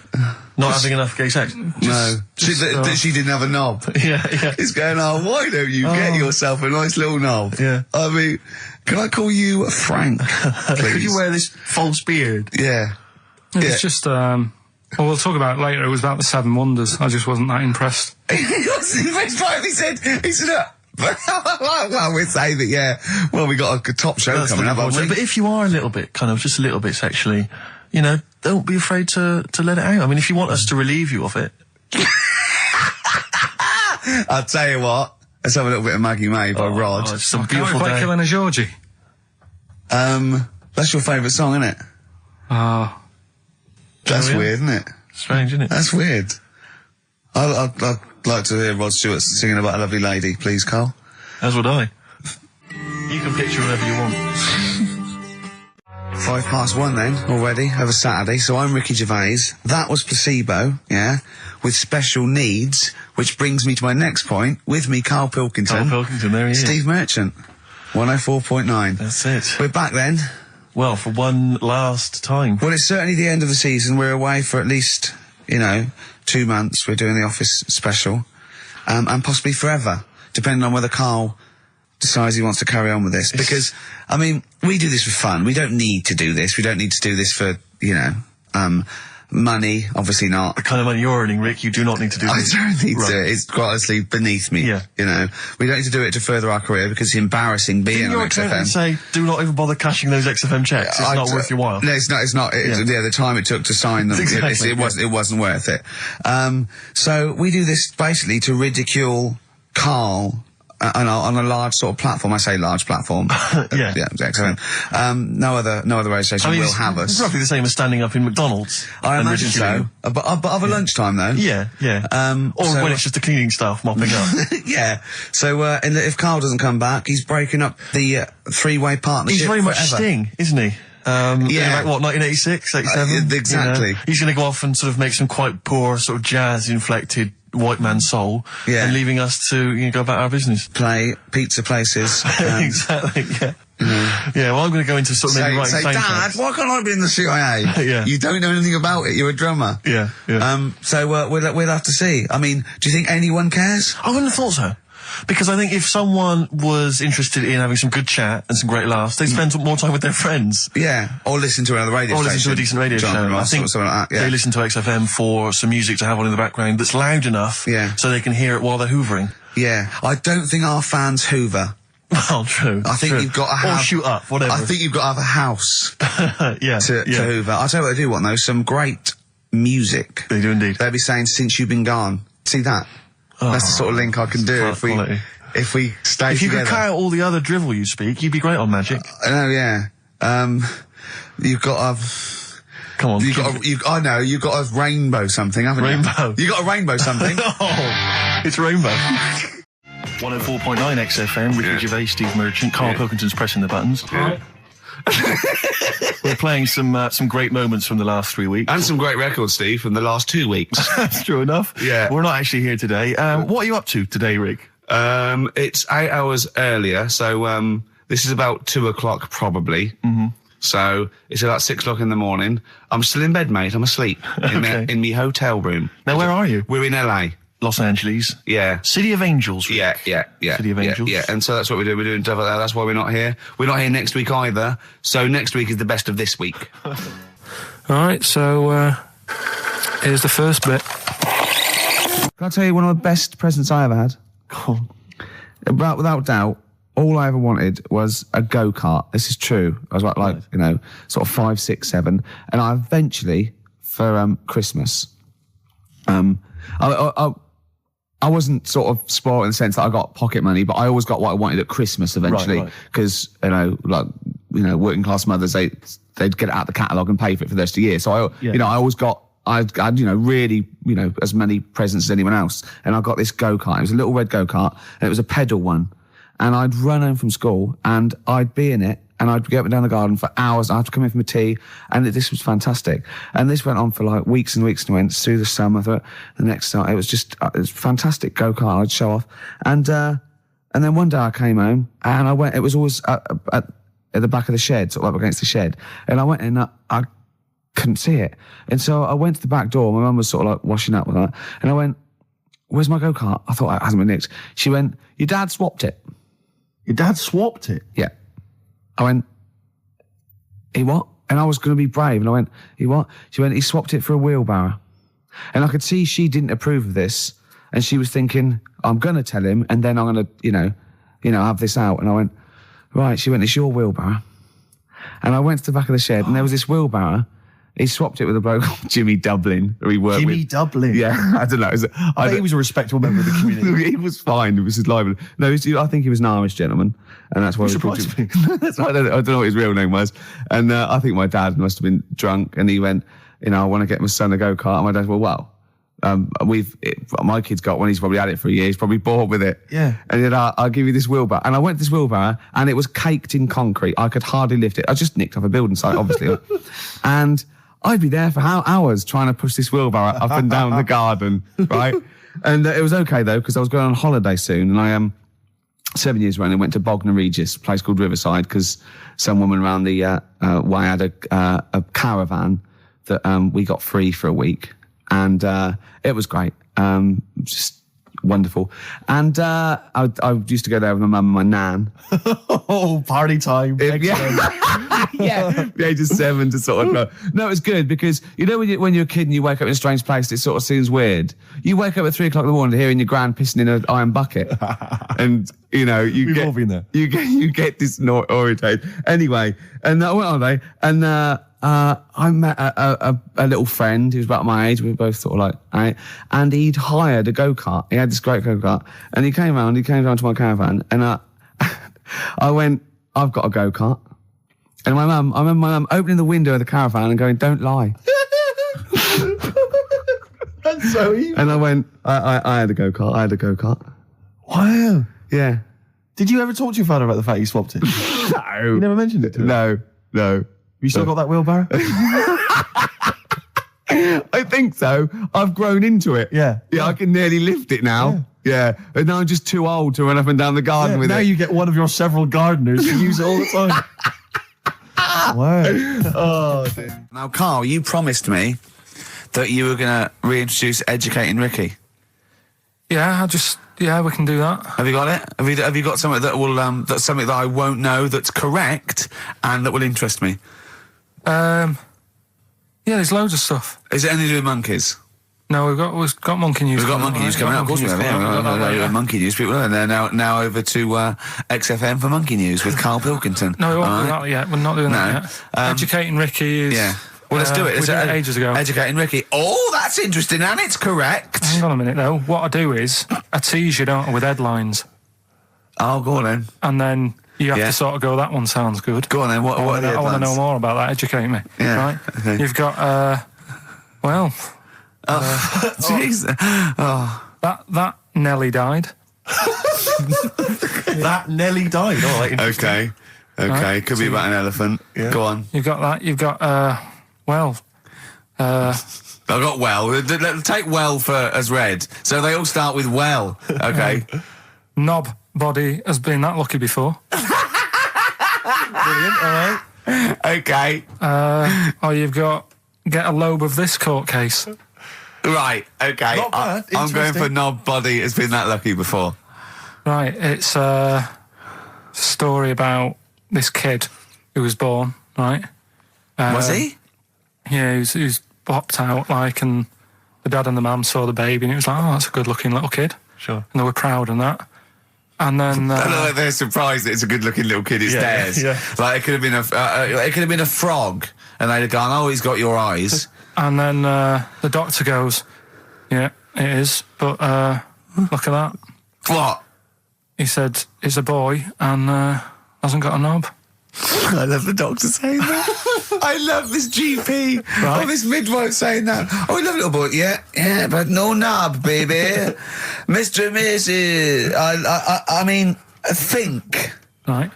No, but I'm speeding it up a bit. All right, come on. So the baby's Right, so born. the baby's like that, The and the lovely doctor baby, says put that, and the woman's like, "Oh, it's our first as well," and stuff. Right? She's really gutted. She's What's the second going to be like? So, Go ahead. so the Just a knob. doctor says, We'll call it Karl. All right, go on. Right, go on. So the doctor says, "Well, I'll leave it with you for a bit. Get used to the idea, right?" As opposed to throwing it away. So he wanders off. Yeah. He comes back with a smile on his face. Right? Found the knob. So the mum and dad are like, what are you smiling about? He said, "You're not going to believe this. Baby's just been born. It's got two." right? You can have one of them. And they did a little operation. Where did you get this information from? That's in a book. What book? Is it the same a as the joke book that you carry round with you? No. With the woman with 3 legs, the juggler with 9 arms, and the bloke who found shagging a chicken under a rock. Is it in that book? Weird though, isn't it? Well, it's not true. It is true. What, in the same hospital, there was a baby born without a knob. Luckily, Karl. It happened. You swear to God you're not making The this up. doctor came back smiling, because you won't believe it. There's a baby there with an excess of a knob. It happened, honestly. I'm not... All these things are not made up, the educating stuff. That's why I do it, innit? Teaching you stuff. Always teaching you stuff. All right, if anyone can confirm the baby with no knob, they're going to confirm it, because they're going to go to the same dubious website that Karl got it from. I always try to be level-headed and reasonable in these situations. And it's always Guatemala or Mexico. Rodriguez was born without a knob. Luckily, baby next door and was one 2 knobs. What a load of shite. Play a record. I should just confirm that we've had a number of emails that say the baby born without a knob and then having one transplanted from a baby that luckily enough had 2 knobs is apparently true. Listen. So, I don't question that you could be born with a deformity and get someone's, fingers, knobs. What I'm saying is, it didn't happen with the doctor goes, I'll leave with it. I don't believe it. That baby's got 2 knobs. Exactly. What a coincidence. I bet that little bit of information isn't in there, is it? Sure. That he went out the door, I'm going to get a coffee, came back, bloody hell, hold on, there's an extra knob, I found an extra knob. We can put that knob on there. Perfect. I think that my new TV is too big, Rick. I said that I know, when he I don't know bought what it. I was thinking. But I can't believe it. He talked about this buying it. He's got a bit of cash now, of course. And what is it, 42 inches? 42-inch plasma screen. What did it cost you, $3 grand or something? Don't tell me. That's wow, gross. it's ridiculous. £3.5 grand. £3.5 grand, big spender. Of course it's too big. Well, I can't get far enough back in my room, in my living room for it. You're meant to be, I think, 4 times the screen size away from it. Really? To get out from the air. So that's 4 times 42 inches you're meant to be sitting away from it, which is impossible. Yeah. Well, I'll have to just get friendly with the neighbours. Yeah, watch it through a hatch. Yeah. if that's the case, though, aren't you better off just getting a portable? What? I don't understand that rule. What are you saying? Well, you're meant to be 4 times the screen size away from the TV. But then what's the point in having a big telly if you've got to keep moving further back? Get a portable and sit right next to it. Do see your point. Why do people go to the cinema then? Did you see films that are out yet? Fair enough, he's got you there. Dom, I'd tell you this, though. I had it delivered, and, are you supposed to tip delivery men? Of course you are. I don't know. I've never had anything delivered before. I never spent that much money. Not if it's a courier with an envelope, but if it's a bloke who's struggled up the stairs, two fat blokes with a fridge, then give him a £5 for a drink. But the problem was, I didn't realise, and I was thinking to myself, I wonder if I've got to tip him. And the guy was leaving, and my mobile phone went off in my pocket, and I reached in to get it. He put his hand out thinking it was a tip. I went, it's just my phone. And I felt terrible after he left. I didn't know. What was I going to do? Run down the street and offer him a £5? No, of course not. No. I'm not made money. I just spent it on TV. Yeah, I've got no money, mate. Yeah. I just spent it all on this. I had to clean out my jar, everything, the drawers. Yeah, I'd take some bottles back. The problem was it took me forever to wire it in. I thought, I'm not going to pay for someone to wire it up, So it took me about 3 hours to wire it in, and it was huge, and I got it switched on, and the first programme that was on when I got it wired in was Bargain Hunt. I'll tell you this, David Dickinson's tan almost took me eyeballs out. It was incredible. It was like X-rays. It was extraordinary, the glow. A huge plasma screen with this orange thing coming out, and he keeps turning to the camera, doesn't he? Just to get you. Yeah, he turns away. You get a bit closer. They go, "What's he doing?" He just turns around, takes the cornea off. What do you think, Bargain Hunters? Bargain Hunters. Oh dear, that's why I'd buy a plasma screen to watch Bargain Hunt. I mean, it's ludicrous. This is the problem, is because what do you watch? Have you watched anything that's been worth having? The only thing I've watched really worth watching. 24. Well, 24 works great, but also films. Obviously, that's the main reason I bought it, because films just look amazing on there. Yeah, DVD on the plasma screen. The brilliant Blur, Out of Time on XFM 104.9. One of my favourite singles of the year, and that's another thing. We'll be playing our favourite singles of the year, as well as our favourite clips of our own show. Rick, I imagine if people have got a bit of Christmas money, they're wondering what they can spend it on. Office DVD? Well, other than that, these guys have got some ideas. What, adverts? Brilliant. Exactly. Karl you had to go to one of those well clinics, didn't you? No, I haven't gone. Why? Because I'm not happy with it. What? I'm not happy with the whole... Well, it's just... Do people know what them places are? They'll give you a whole... Have you heard of them? Yeah, I've had one, yeah. They check everything. Which, you know, Suzanne, my girlfriend, was like, you know, you're 30-odd now. When was the last time you went to the doctors? And I haven't been for ages, because I don't... No, I never go. doctors. I never go. Unless I think I'm honestly going to die there. I'm in just agony. think they can always find something. Jane made me go to one of those things, those boot things where they do it's a couple £100 and they give you a complete head to toe, don't they? But head to bottom is what it is. They do the old finger up the arse thing. Now, what is that testing for? Well, I like that he said it quietly, because he's on the radio. You can't say arse. Yeah. I say it quietly. Say it quietly. Yeah. Arse. Yeah, arse. That's what our mistake was, because we got a complaint upheld, didn't we, for saying... And I'm talking about a male chicken here, which is a cock, as you know. Yeah, okay. And we said that word, right? So if we'd have gone, cock, we'd have probably gotten away with it. You can get away with murder. If you just, If you just whisper it very So go on then, I'm not going, because I'm not having that done. I don't understand what you're going to find up there. That's... Your head? No, but why can't we just... I mean, it's the heart that I worry about the most.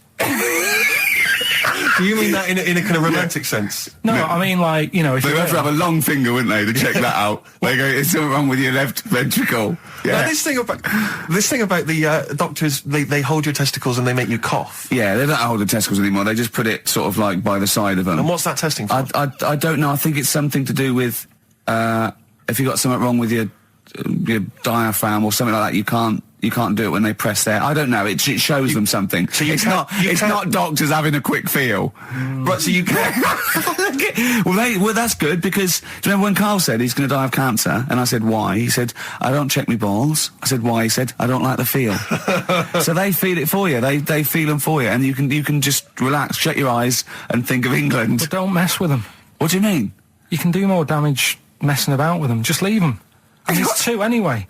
You can afford to lose one.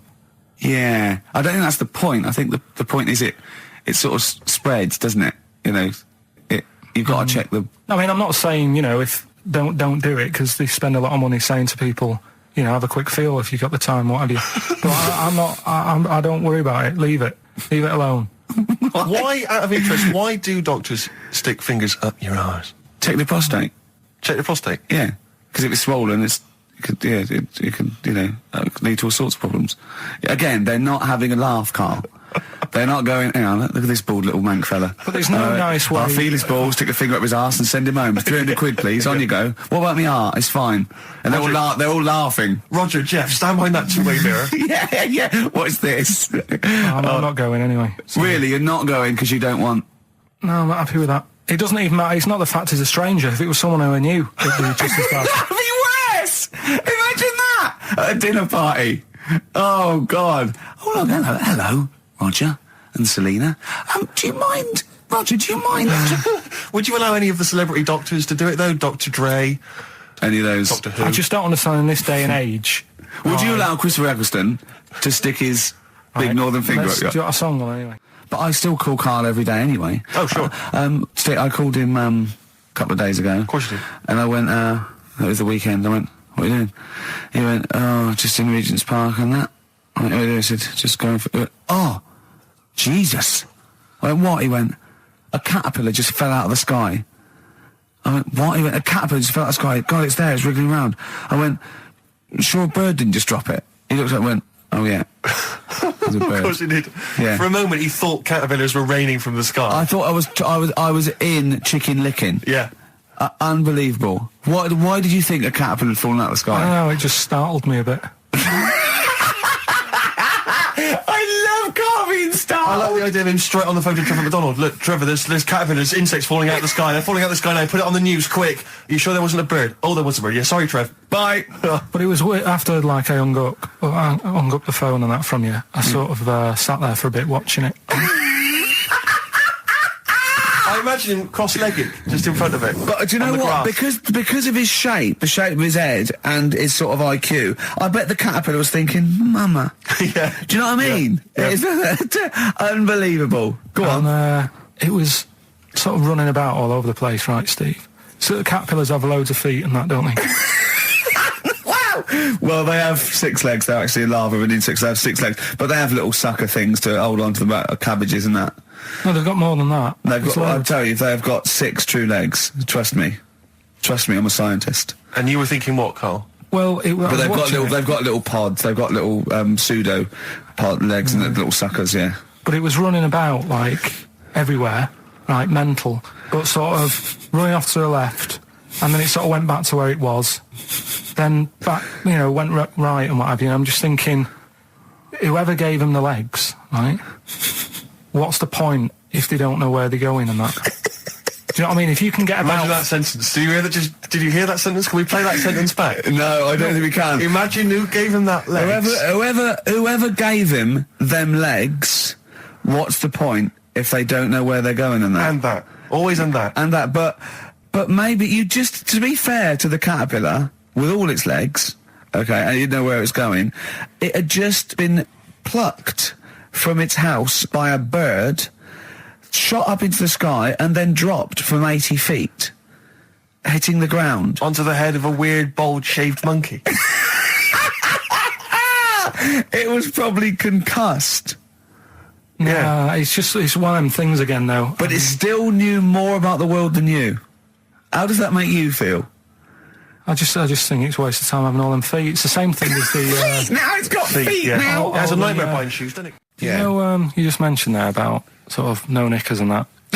Is this going to be your Auntie Nora? No. Right. It's just, like the last flat that I lived in, I always had a good view across the road and I could see...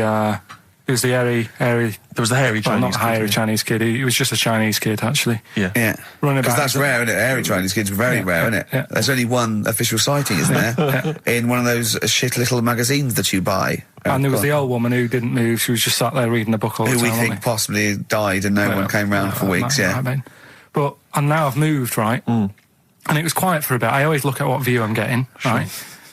Looks across and it was just sort of empty, sort of flats ready for people to move in and that, right?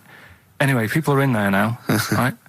And they've put all the furniture in, but I haven't put any curtains up. Oh. Right.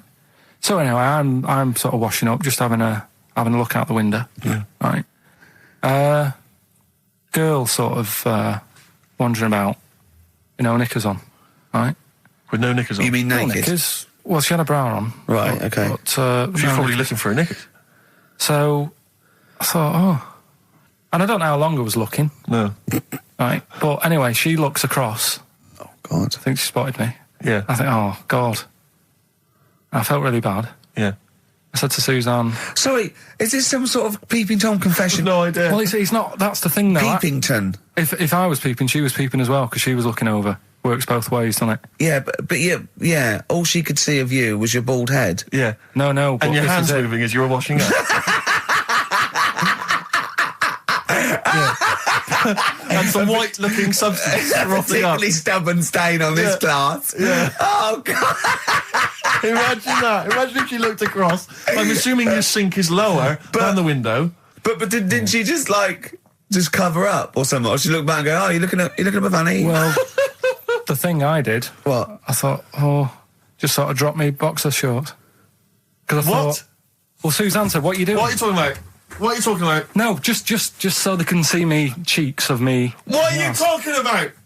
No, because I thought if she thinks I'm walking about in the nude as well, then we've both got something out of it. Carl, this sounds like a bad excuse in court. I know. So sorry, you were looking at a woman dancing around naked, right? So the only thing you could do was immediately drop your boxer shorts. So she looked across, saw you fully clothed, saw you took your boxer shorts. No, she wouldn't have done, because it's sort of just the top half and the sink's at a side angle, so I was sort of looking out. So she wouldn't have seen your trousers then anyway? No, she did. I moved in front of the window more. So you then made you actually climbed in front of the window.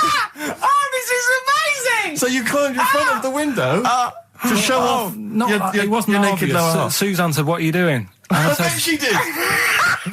What are you looking at? I sent you in here to clean What up. are you doing? I'm just taking my trousers down, stand over the window. Why? Because there's a naked woman across the road. What do you think I'm doing, Suzanne? I'm exposing myself while looking at some free fanny. leave it. What's up with you, Suzanne? Anyway, Wait a minute, can I just check?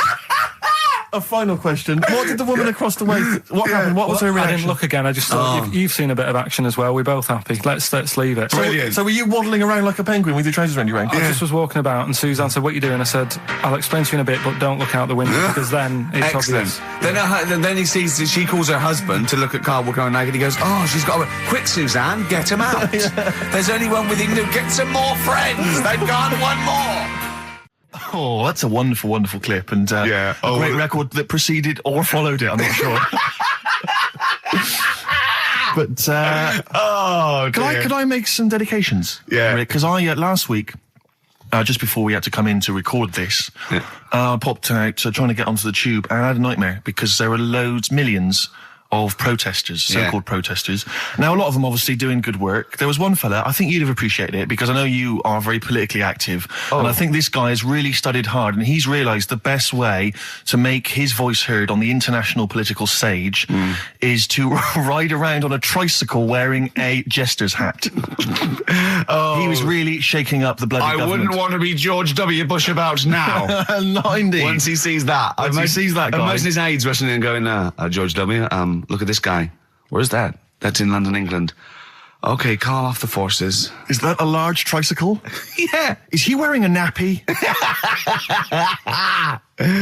Get me Colin Powell. Why'd you call him Colin, not Colin? It's the way he likes it. Don't about. Just call off the troops. There's a in a jester's hat. Call the troops off. Just bleep some of those bits. Have you got some educating, Ricky, for me? Got some education. I need some education, Karl. That's I kind of desperately need some education. I want to learn about Chinese kids that are born hairier than average. I want to hear about deaf girls that can hear after their mum hits their head against a wall. These are the things I need to know. I mean, I don't wish to be disrespectful. He doesn't look like a genius.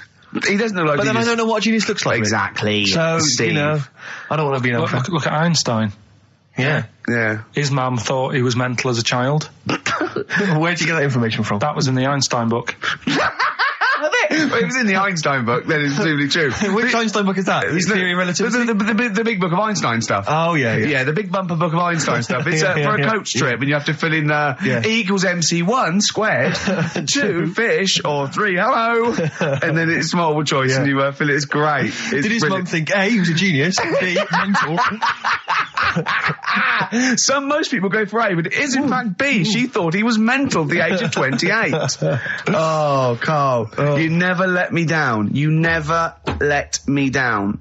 So have you got Educating Ricky for me? We've got Educating Ricky coming up. We've got Rockbusters. We've got Rockbusters. Great As seen and talked about in Heat. In Heat magazine. It's got really tough this week now. We're not messing about anymore. Right. Got some good prizes. Absolutely, yeah, we'll talk about those later. Because, I mean, was it last week that you had the classic? Was it, I can't remember, I'm paraphrasing, Karl, apologies. Something like, I'm here in Texas, I've fallen in a puddle, and my knee has got wet. Yeah.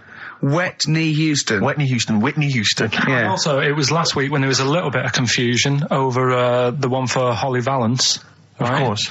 I don't think it was confusion, I think it was your error. Yeah. No, it wasn't. And it was Holy Valance, and you meant Pelmet. Then Becky, who called up that time and said, if you're getting mistaken with Pelmet, right, she sent me an email in a week saying, I've done a bit of research. Yeah. It was my fault. I've made an error. Yeah. It is a Valance. Okay. And I know about Valances. As I told you last week, at the very end, my auntie loves them. Yeah. Right? She makes them. She started off just like putting them on top of the sort of window around the curtain. And then she thought, I can do more with this. Yeah. And she had a little coffee table that had magazines underneath. And she said, I'm sick of seeing them magazines when I'm sat down. She sounds like a Pilkington. So...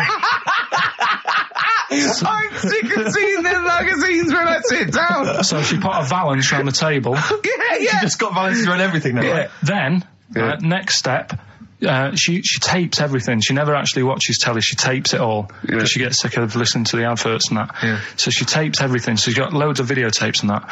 And the video used to get on her nerves. When she was watching a film, she'd see the clock changing. Oh. And it distracted her from the film, so she put a valance around that. Yeah. That's genius. Yeah. So, That is Or is it mental? Only Mrs. Einstein can tell. I don't know. She's even made a little Jack Russell look like a hovercraft. Yeah. if you He's stand still, great. that's So it. everything's got a balance. If you go round and you stand still for too long, the chances are you get She'll a put a balance balance around your on. head. Yeah. This is this is Auntie Who, Auntie Nora. and this is the one that farted for 5 minutes. She did. Lest our listeners forget. Lest we farted forget. for 5 minutes. Called his mum, saying I'm farting. 2 minutes into the fart. She's at about 2.5 minutes in. Yeah. Just like, for example, that's why your balls are on the outside. Because the cells have to be a certain temperature to survive. I don't know if it's the sperm or Sertoli cells, but they have to be a couple of degrees below body temperature. Otherwise, they'd be in a nice cage and we wouldn't get kicked in the nads. What do you mean?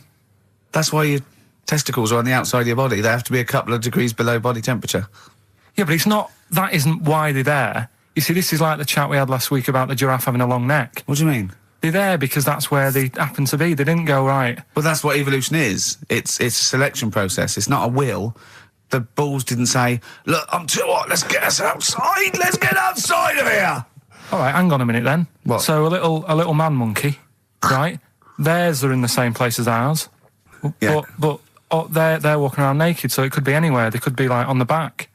It doesn't matter where they are. They call it, well, they could be on the back, yeah. So why aren't they? This is a completely different... Steve! You started it. I wash my hands of the whole affair. And we're not only back to balls, but we're back to monkey balls. Yes. In one thing from about parasites, we're back to monkey ball news. Yeah. How do we get back to chimp testicle news? All right, then. So this worm's in a fish. Yeah. It's like a little platyhelminth. I think it's some sort of. But what I mean is, why are they about? What do you mean? They Why? evolved. But why haven't they died out? Because they're very successful. Yeah. What do you mean? Yeah. What do you mean? Yeah. Tell me the brain event that made you say yeah in that 1 second gap. Because in a way I don't get it, and if I think about it too much, it hurts a bit.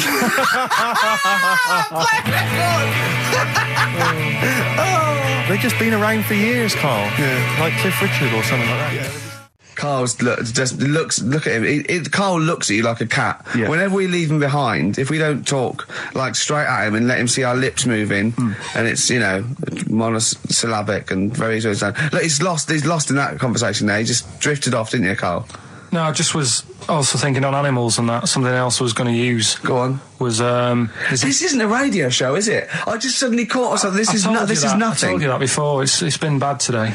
No, but I mean, it's the way, this casual way that it's like we almost have no regard for our listener. And I'm not proud of that. I just don't know what to do about it. Do you know what I mean? I don't know how to do this properly. I mean, we're just chatting here. I mean, it's only Anderson who's seen through us. And that surprises me, that more people haven't. I mean, what are the figures like? Do people listen to this show? Well, I'll find out for you. You keep saying that. But, yeah, there's this parrot. And, apparently it lives I mean, Rick, it's unique, if nothing else. I mean, when you wake up with Woken tomorrow, you're not even going to hear him start a line with there was this parrot. Go on, there was this parrot, yeah, go on. and it can talk and that. Someone's obviously, taught it out how to speak and that. And, it flew away. And it's living in this church. Right? And people are at the church doing hymns and that. And then Trouble's brewing. in between the If that hymns. parrot was owned by an old miner who used to swear a lot, Yeah. Well, then the vicar is what going was to be really annoyed. That vicar, that vicar's going to go on. I just hope it stays quiet, Rick, during the vicar's sermons. Yeah, go on. have you read it? No, go on. Have you read it? No, go on, because that's what happens, Go right? on, tell us, Carl. During the hymns, it's sort of effing and jeffing and stuff. Jeffin. Yeah. And everyone's like going, oh, it's quite funny, really. It doesn't know what it's doing. Everyone's having a laugh. Yeah. But it's causing a havoc at funerals. When did this happen? Not years ago. John was a much loved man. He was a wanker. Yeah. So anyway, so that was another What story. can you say about Uncle John? Bollocks. Oh, Karl, I love the fact that when you look at things, you go, that's interesting. A parrot swears at funerals. That would be amazing. And it stays with you. You see, for a simple man, you retain an awful lot of knowledge. It's just all rubbish. It's all Do you know what I mean? If you just replaced all this rubbish with good stuff, you'd be an intellectual. Yeah. Really. Because, I mean, your attention is fantastic. Yeah. So I lose you again there, did I? So was it the word retention? We've still got Wash Up With You. Yeah. Should we play a record and do Wash Up With You? Yeah. We'll play a bit of Aqualung. Aqualung! Depeche Mode there, and I Feel Loved. Who'd have thought Depeche Mode would have been that huge? I think I'm seeing little lads from Basildon with little plinky plonky sound. I thought that'd be it. They'd be like Visage or something. That'd be it. And now they're stadium rock fillers. They're huge. They conquered America. He went through some hard times. He came out the other way, and well done. But see, I think what you just said there is a very good example of why they are and why certain other bands aren't. Because if you think about it, for me, you see, whenever I think of a band name, if I see a new band's come along or whatever, I always use a very simple test, which is, can you imagine that you're the announcer at a huge event? Maybe it's like broadcasting around the world like Live Aid or Nelson something. Mandela Or it's concert. a Nelson Mandela Freedom concert. Yeah. And you can imagine someone He's there. Nelson's there. Yeah, Everyone's with the there. Spice Girls. Oh, they're all there. But you can imagine someone saying, ladies and gentlemen, please welcome to the stage, Depeche Mode. Yeah. Rolling Stones. The Who. Exactly. But you can imagine someone saying, ladies and gentlemen, please welcome to the stage, Visage. Ladies and gentlemen, will you please welcome our headline act? Welcome Idlewild! Exactly. Ladies and gentlemen, please welcome to the stage, Ned's Atomic Dustbin. It doesn't... Do you know what I mean? You just know. The Levelers! Some bands aren't going to make it. Ladies and gentlemen, please welcome to the stage, Mega City 4. You know what I mean? It's Just a simple test. We'd like you to do that at home. If you're thinking of starting a band, or you've just named your band, you're just beginning, just phone in, tell us, or email in, tell us what your band name is, and we will use that simple test. And we will do the test. Ladies and gentlemen, will you please welcome to the stage... The Franken Walters! Jimmy Eat World! Ladies and gentlemen, please welcome to the stage, Cooper Temple Claws! I don't think it's going to happen for those lads. Here's a good It's one. a simple test anyway, but 100 reasons, please welcome to the stage, 100 reasons. 100 reasons I think would work quite well. Just to give the email address, ricky.gervais@xfm.co.uk. You've got a real problem with Rick Waller, haven't you?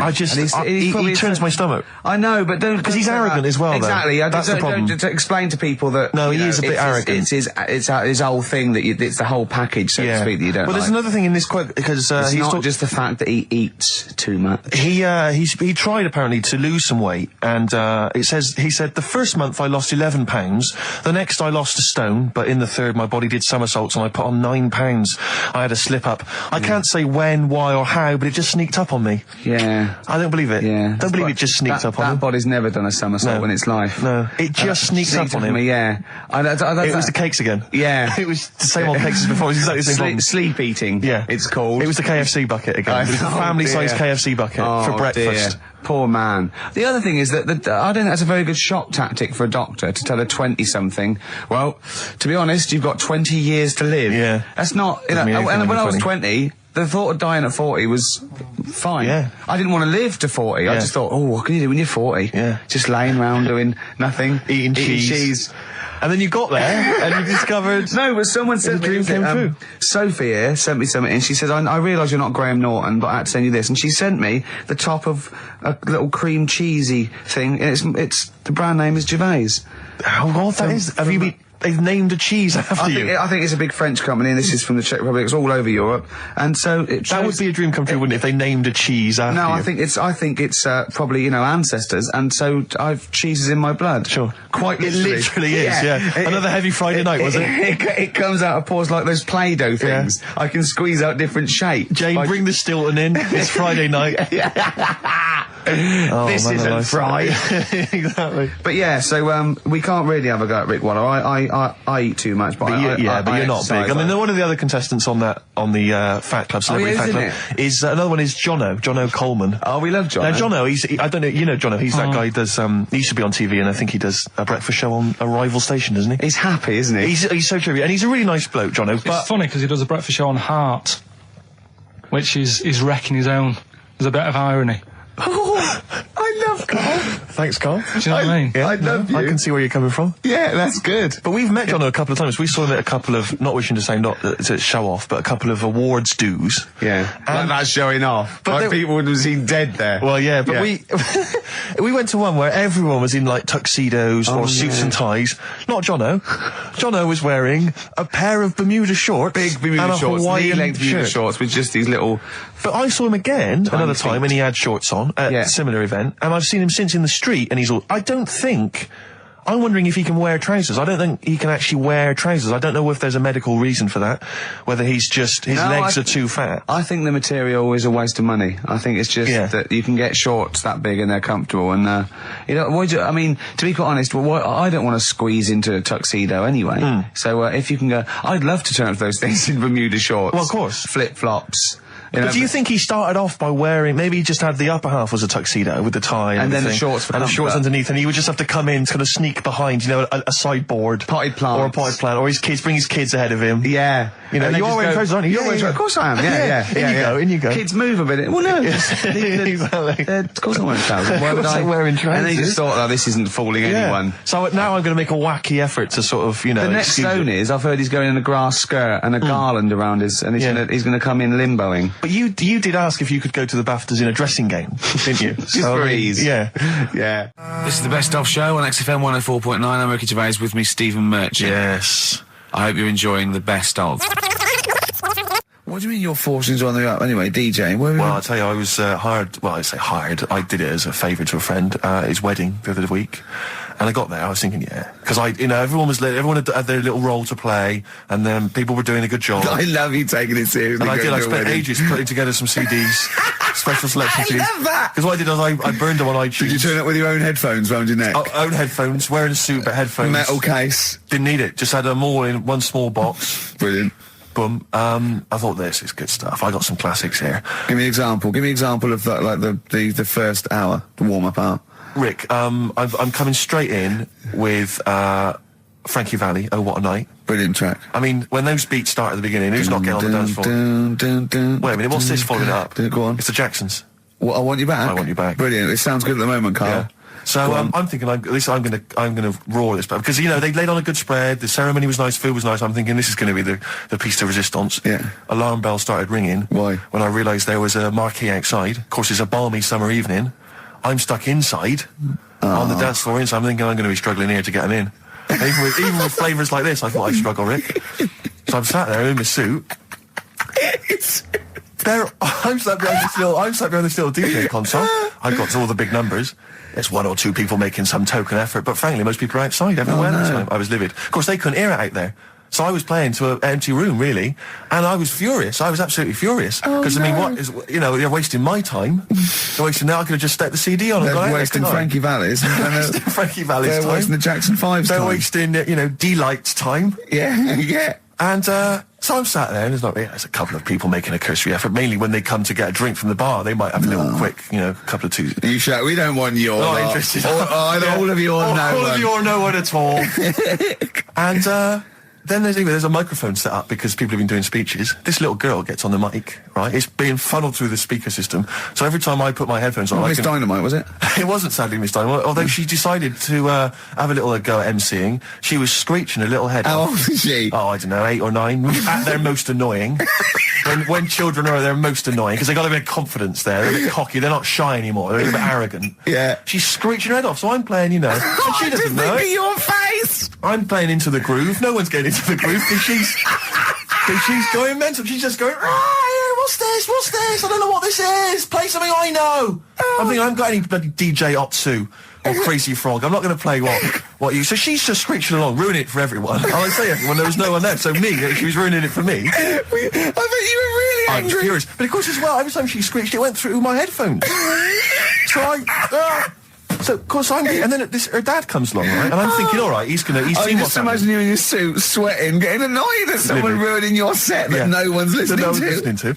I think, her dad's coming over. He's going to put pay to this. He's realised that, she's causing a disturbance. He comes over there, joins in. No. Sits her on his lap. He's just saying, hey, she's having a whale of a time. I'm thinking I'm furious. I'm thinking it's his responsibility to shut her up. He's not going to do anything. What can I do? I can't step in. No. And I know very well that if I interfere, he's going to say, oh, well, she's enjoying herself and no one's dancing anyway, and we'd have just got into a fracas. Yeah. And I didn't want to start a fight. No. Because I don't know, but he'd have knocked you out, wouldn't he? Someone would have got knocked out. And I'm not saying who it would have been, but, but there would, to bear in mind, Rick, there would have been two of them. And, so I didn't want to get into a fight with them. And, anyway, so I'm playing. Anyway, so my friend came along. He realised what was happening, and I didn't have the guts to unplug the microphone because he'd have known. You see. Yeah. So I got my friend to do it when she had her back turned. So he pulled the plug out. The microphone went dead. She went, "What's going on?" I went, "I don't know what you're talking about." I said, "I don't know." She said, "Where the microphone's?" I said, "You must have broken it." I don't know what's going on. Someone will probably make you pay for that. Anyway, at least we shut her up. That is great. But it really went from bad from worse. And there's that thing when you panic, you start panicking, so you're putting on a lot of flavours that you would have saved till the last hour. What are we talking? Boom, boom, shake. Exactly, you're throwing him in early. Love Shack's coming on way too soon. Really? Oh, Love Shack before 11. It's heresy, but I had to do it. But anyway, in the end, I made the bride go and get some people in. I said, look, it's your special night, all right, and they're going to enjoy this. I'll be honest, love, this is a washout, and it's up to you exactly. to turn this wedding around, or I'm walking. And I tell you, they're going to have a sour memory of this evening, unless you bring some people in. Get everyone in dancing. So she got him in at the end. Brilliant. And I'll tell you this, Karl. I mean, I don't know what you say, but they were loving it. They were absolutely loving it. A bloke came over and said, "Have you got Amarillo?" I said, "No," but I put on something even better, Delilah.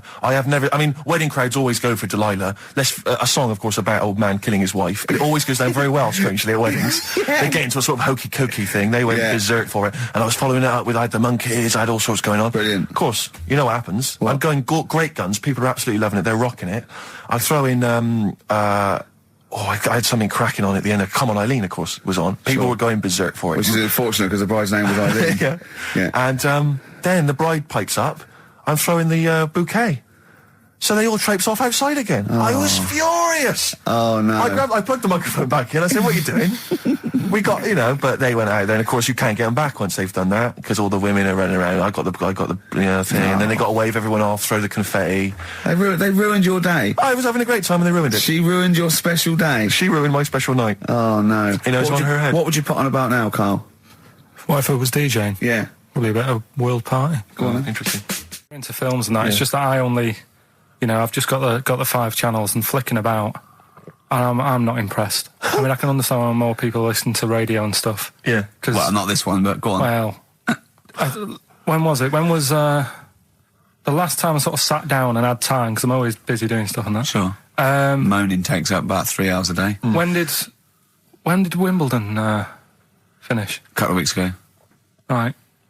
Found myself sat there, right? I'm not having a go. I know we stopped Cheeky Freak of the Week and all that, right? So I'm not going to be having a go. Christ, I sat there. I'm scared. No, I'm not having a go. You've always got to remember that. Go on, just get on with it. Get on with it. I'll apologise after. I'm just saying, watching Wimbledon, it wasn't, one of the major games. It was little fellas in a wheelchair having a game. Little fellas in a wheelchair. Right. But for me, I mean, great. They're doing a sport and everything. Don't put it on the telly. What was up with it? There wasn't like a rally going on. God. No, do you know what I mean? Do you know normally, Christ. Like with the well, not to Endman, but with some of the other with some of the other players and that, they're playing for ages, aren't they? It's like, who's going to win this and that? Yeah. None of that. It was just like, hit it, net. Oh, Christ! Oh, God! I don't know what to do!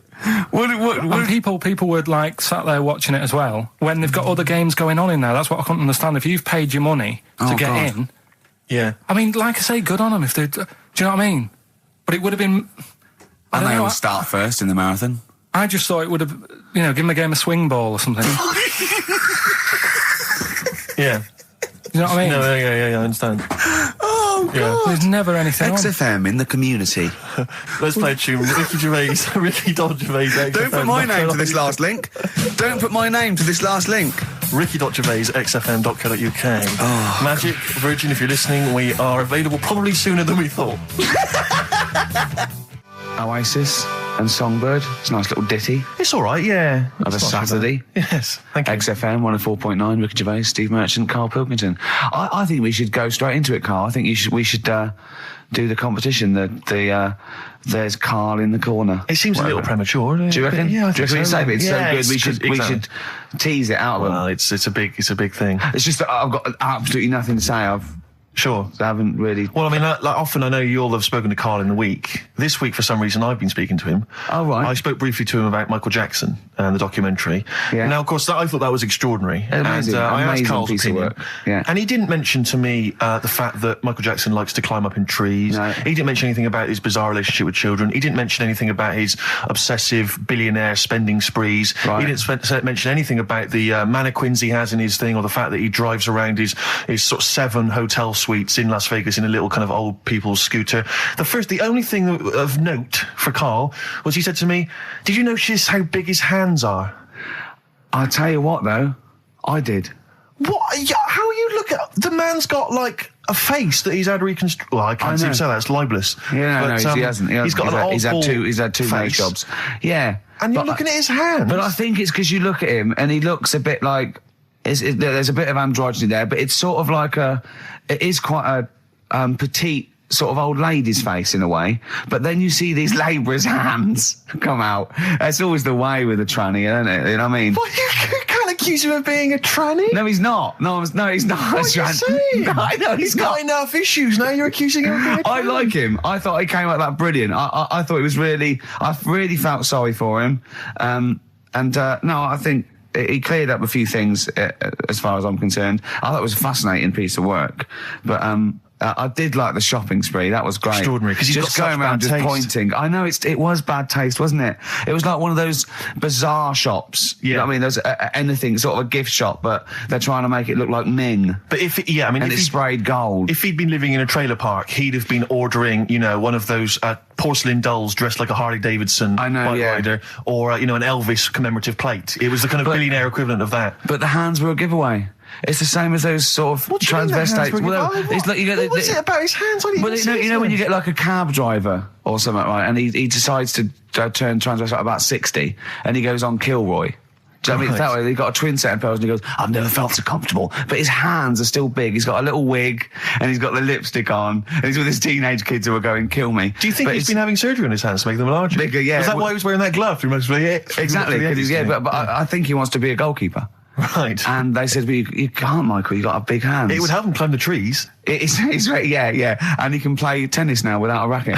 Yeah. So what did you make of it, Karl? Were you intrigued? The Michael Jackson thing. It's, it was all right. Is it right to say that Rockbusters is no longer? We've still got Rockbusters.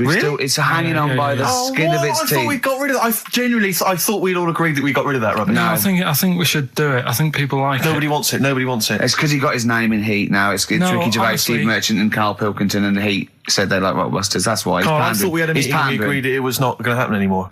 He's worried about the fans. There's a guy here emailed in. He just emailed in 3 band names. He said, I may as well email in now on the off chance these are right, because it's such an arbitrary quiz. Yeah. It's essentially a waste of time. The clues are so complicated. D. Frida Payne.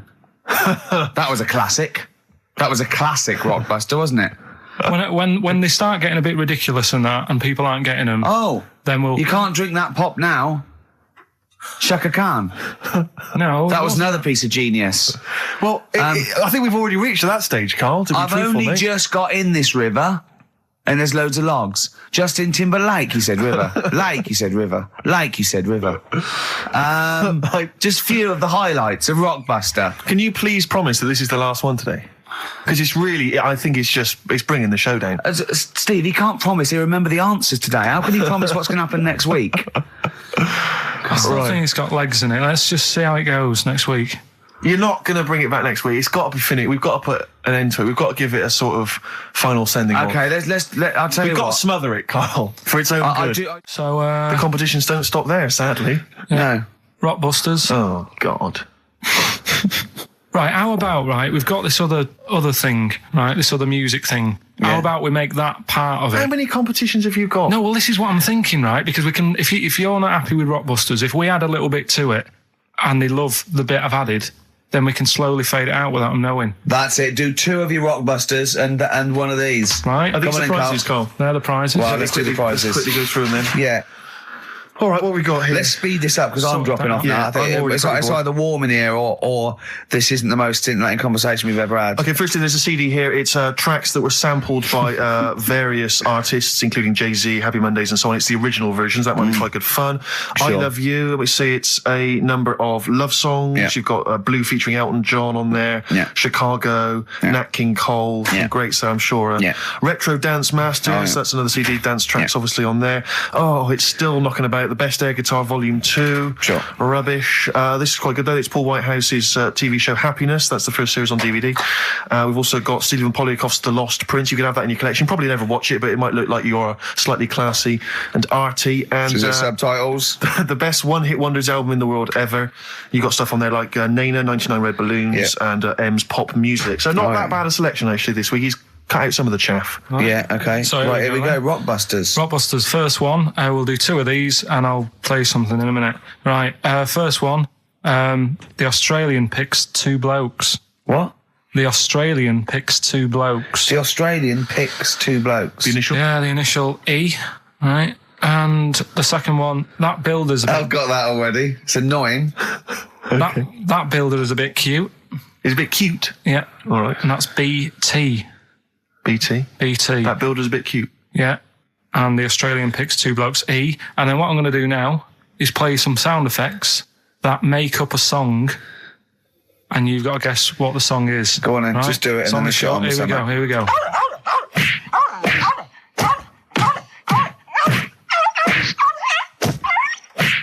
There you go. So what song's that? It's Yeah. sort of an XFM type Okay, song, well, that's isn't it? great. So Email the only. first, I should just clarify that the first 2 are band names or artist names, but that's the title of the track that we want there. Yeah, that's Okay. right. It's That's so right. confusing. No one's ever going to figure this out. They will, though. They will. They'll do it. Ricky.gervais at XFM. Hey, listen, we've got the best fans in the world, Steve. Remember that. Remember that. Without them, we ain't nothing. Yeah. So, good luck to you. Do you want to pick a track, Steve? I'd love to. I Have you want to got wear some monkey magic. I want to wear some chimpanzee that. I want to wear some aping around.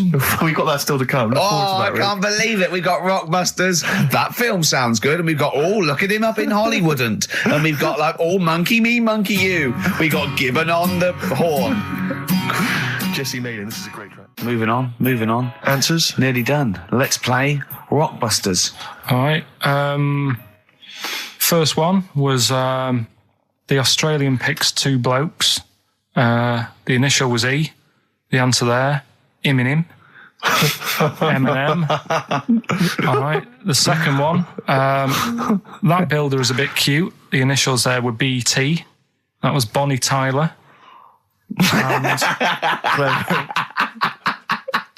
And then we introduced a new bit to the show. That song sounds all right. These were the effects you heard.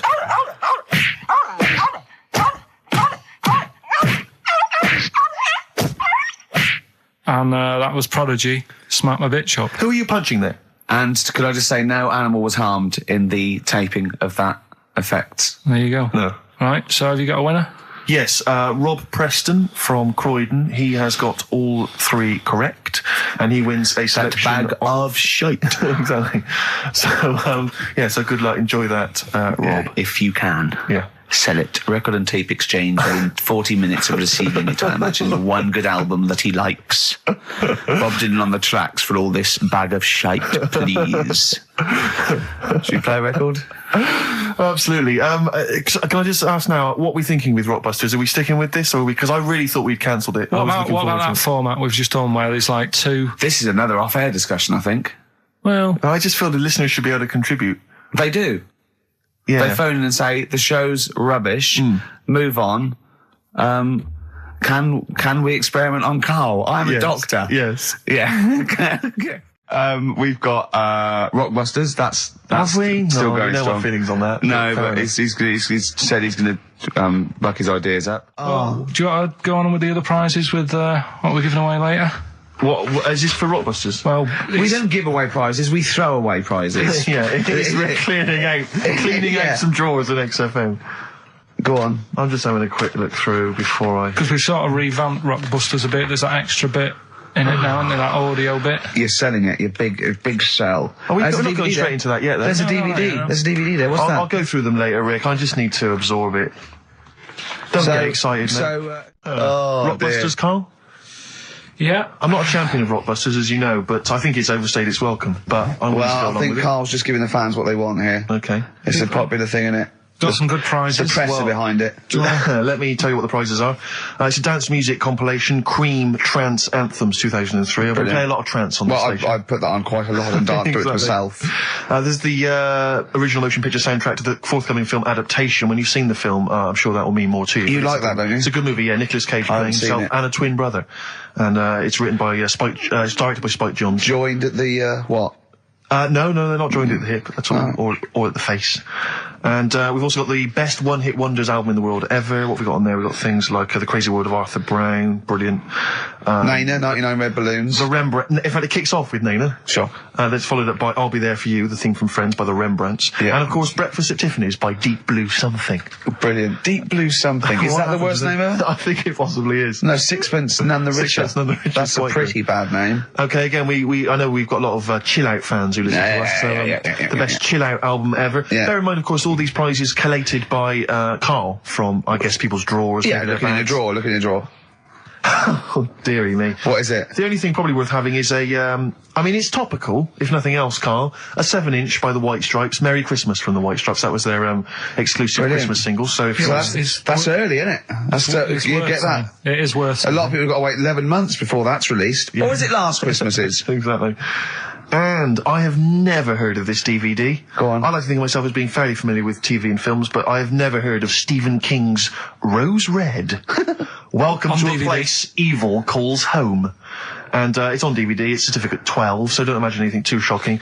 And it looks appalling. Is Rose Red Mansion truly haunted? To find out, Professor... Okay, we've got the gist of it. They're There's a not living very place good of prizes. They're cobbled together, but if you've got nothing better to do, call in if you know the answers to these clues. It's Rockbusters. Let's not let Right, them call in, so Rick. I Please don't give let you- these people call in. I'll No, give you no, some, they're not calling in. It's email only. Carl, don't interrupt me. I'm just... Yeah. Ricky.gervais@xfm.co.uk. Email only. I can't stress that enough. We just don't want to speak to you people. Right, go on. Right, so I give some initials out and a cryptic clue, and it makes up the answer on that. Well, sometimes it does, yeah. Go on. There's two of them, there's a new aspect, which I'll explain about in a minute. So, the first one is, cryptic clue is, well, if he would have been wearing an helmet, it would have been alright. And the initial there is B, right? So, well, if he would have been wearing an helmet, it would have been alright. B, right? Band or an artist. Second one, why are them Jamaican fellas swinging fish around their head? Okay. Alright, This initials just fills me with... DS. DS. Why are them Jamaican men swinging fish around their head? Alright? And the final bit to Rockbusters. It's a new bit. Last week I played you this.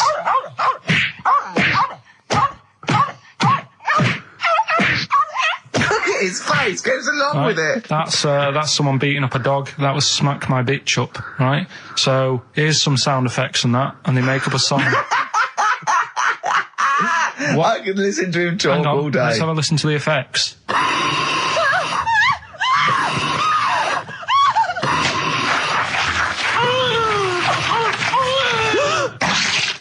That's terrifying. Right, I told you not to play that one. It's rubbish. No one will get that. Well, we'll see. I heard that. I can't always say one thing. I said it's rubbish. No one will get it. No, it's not the one you think it is. Ah, right. So, email in, ricky.gervais@xfm.co.uk and you can win that stuff. I'm a little bit confused. I'm here. I've heard what you're saying. We've discussed this in the past. I don't know what's happening. What's that? Is that a clue? That's a cryptic clue. That's screaming to a song, is it? It was screaming. Well, don't say it. So It should stand up by itself. Don't give him any clue. Hang on a sec. So this is the name of a song. It's not a band or an artist. Yeah, the sound that's- effect. that's- So the song. first two are bands or artists, and the last one is the name of a song. I said we should abandon this. I said we should just pack it in. What, the show? Yes. So, Rockbusters then. Yeah. Get these out of the way, we're running out of time now. I have to say now that we've had no answers that have attempted even to guess all three. Right, you see, that's because you're an idiot. Right, okay, right. Do the question. Do the questions and the answers. And if I think that it's either too hard or ungettable because it's stupid, we're bidding it. All right. I thought we'd already been. I'm annoyed that. Right, come on. Do it quickly. The first one was, well, if he would have been wearing an helmet, he would have been all right. Right, what's the answer? That was B. What's the answer? Busted. Right, that works. All right. Busted, that's fair enough. Did anyone get that? I assume some people got. No. People have given up, Rick. People aren't even bothering to contribute. Right, what's the next one? They've just ignored it like it never happened. Busted. Second Busted. one. Busted. Why are them Jamaican men swinging fish around their head? Go on. That was DS. Yeah. 70s band, Die Trout Spinners.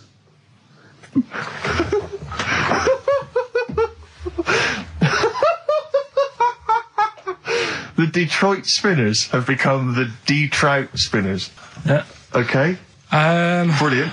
And then the final bit, I play you some effects. They went like this. Let's hear this. It's terrifying, Karl. It's sinister. Well, what's happened there? What was happening? No. What's the answer? That was Born Slippy. The woman was having a baby. The doctor tried to grab it. It fell onto the floor. That's in your head, Karl. That's just a load of screams. That's and in noise. your head. Oh. Do you know what? I haven't even got onto Born Slippy. I'm still on the Trout Spinners. Well, let's put a song. That's it. I don't know what to say. A song for the ladies, surely. Did anyone get any of those? Let's end with Nick Drake and the Beautiful Riverman, and we'll see you next week. And hopefully, Born Blockbusters will be Slippy, Trout Spinners. ditched. Die Trout Spinners. Well, don't keep saying it. You say it like that. Well, don't. Well, we've got a show lined up for you. Sad news for Rockbusters fans. It is going to be the last Rockbusters. Does that mean that we are doing another one and it's the last one? Or We are you've doing scrapped another all one, together? and it's the last one. Oh, man. Got a bit of a special one, Steve. Have you? Yeah. It's just sort of done. Oh, it on, makes sense. No, it's,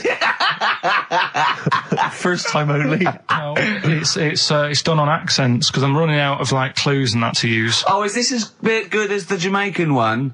The Trout Spinners. The Trout Spinners. That doesn't work at all. A bit like that. Okay, so go on. What's the gist of this one? Well, it's just I've been the sound effects bit that didn't really work out. So there's 3 sort of cryptic clues. Yeah. And, Sort of cryptic, yeah. It's done on accents, and I've sort of worked down the country. So I've got a northern one, I've got a Brummie one, and I've got a Cockney one. All right, Excellent. we'll look forward to that. Right, Karl, moving on. Got a lot to cram in. If you yawn again, or pick your teeth, or chew... Can I just, sometimes I get told off by Karl. He gets a little bit sulky if I slag off the prizes that he sources for each competition. This is from Rob in Croydon. He's a former winner of Rockbusters. Yeah. He said he didn't even know what the prizes were going to be when he entered. He won, and sure enough, for one night only, he was a hero. The following morning, it was just Rob again, and all I had to show for my triumph are 5 compilation CDs I'll never listen to. Yeah. And 2 DVDs I'll perhaps get £9 for on eBay. Please get some decent prizes. Ricky, you're BBC's golden child of comedy. What are you doing? How many of your listeners really are into Stephen Polyakoff's The Lost Prince? No one. That's how many. Now, that is a winner. That's someone who's got a reason to like us and Karl, like you. I think he's got the same attitude as Steve when you give him something for free. Yeah. Sorted you out with NERD tickets for last night. A lot of messing around, a lot of phoning round going on to get you them tickets. Yeah. Come in today. You enjoy the gig? Couldn't be bothered going, Karl. Typical.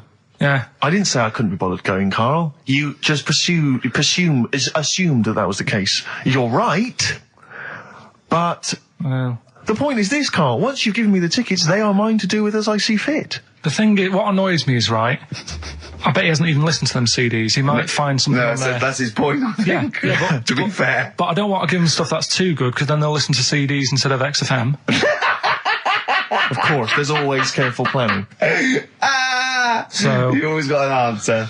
Oh, Karl, you're my hero. We don't care, do we, Karl? well, I think the prizes are all right considering what they've got to do. Do you know what I mean? Yeah. Right. It's just a bit of fun, for God's sake. So Please do not blaspheme on air. We got a crack on here, XFM 104.9. We've got to get in Rockbusters and a couple more tracks. Ricky Gervais, Steve Merchant, Karl Pilkington. Karl, go for it. This is Rockbusters, the last ever Rockbusters. Right, yeah, it's a accents special one today. I've done it before in the past using accents, so Yeah. 3 cryptic clues, initials, email in, you can win... Do the email address now, so take it down and start going. Right, ricky.gervais@xfm.co.uk, right? Yeah. Right, first one. The northern lad remembers he had to tell his mum's daughter something. Oh, dearie me. The northern lad remembers he had to tell his mum's daughter something. That's O, the initial O there. Think of a band. Yeah, I've got it already. initial, Yeah, right? yeah. Okay, that's easy. Go on, next. Second one, the person from Birmingham got a C in their degree. Right? The person from Birmingham got a C in their degree. The initial there is T. You don't get A, B or C with your degree. Well, that's... And the final one, the Cockney fella isn't happy. Everything's going wrong. That's DH. The initials there, DH. So very quickly, the northern lad remembers he had to tell his mum's daughter something. God, they're not going to get the second one. O. Second one, the person from Birmingham got a C in their degree. Initial T. And the last one, the Cockney fella isn't happy. Everything's going wrong. DH. Email in, ricky.gervais@xfm.co.uk and win some stuff. Is it important that they bear in mind the accents? Will the accent really help important. them? Of course it will, yeah. Well, of course it will. Not necessarily, of course. Yeah.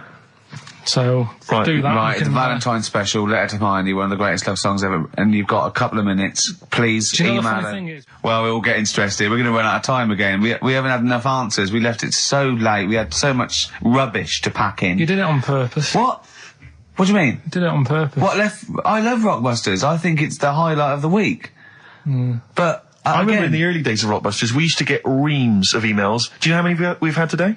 go on. 2. Yeah, because we've just done it in the last link, and people have to think about it and do research. They and have to that. guess because I don't think XFM Family Fortunes is going to be a success. Don't knock XFM Family Fortunes, Karl. It ran on ITV for years. Right, well... Yeah. So has anyone got anything right, Karl? Well, what we'll have to do just as well, we haven't got any prizes to give away anyway, because we gave them away our next month. Yeah, Have we? we're coming through now. Let's see. Just hang on a minute. Well, this isn't radio. You can't just sit here looking at a computer screen going, hold on. That isn't radio. Right, well, it'll have to be the one who got the closest, right? Okay, who got the closest? What are the answers? Give us them again.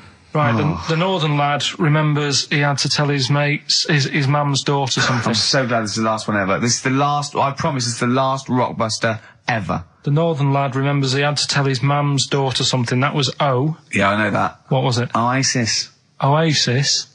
Right. Yeah. Oh. So that was a I northern like that one. lad. That works. That works, though. Go on, what's the next one? This one worries me. Go on.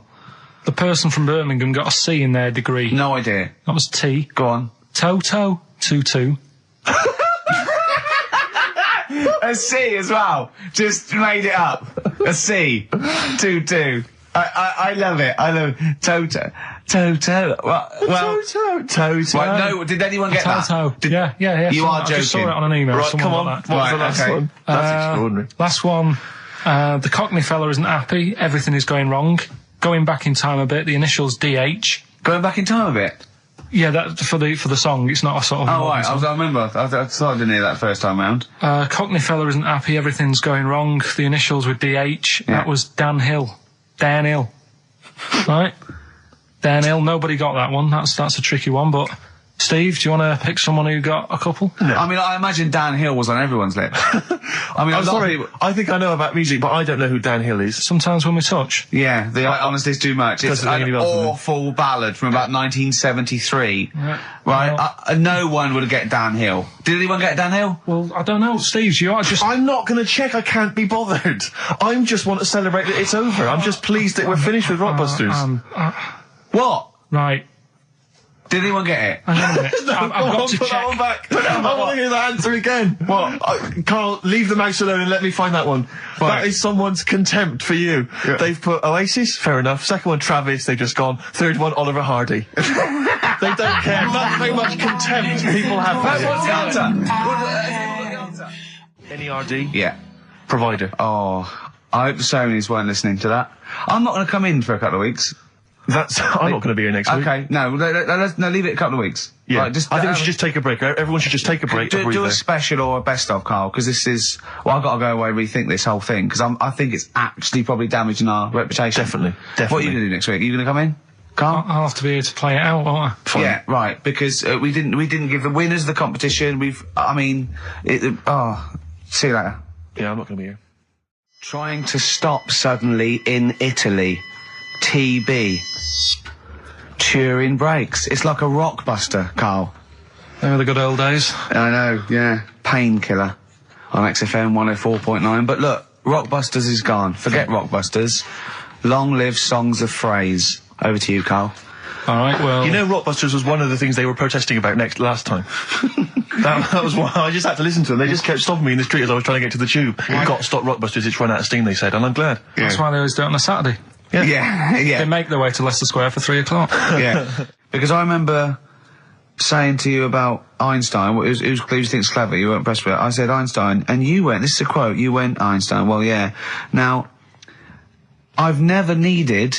You got it wrong. You went, I've never needed MC squared in my life, but the fella who made the video recorder, I watch one a week. Yeah. Right. That's right. Brilliant. And it's the fact that everybody's got one good idea in them, Yeah. right? Like Newton said about the apple. Yeah. I did Rockbusters, Yeah. right?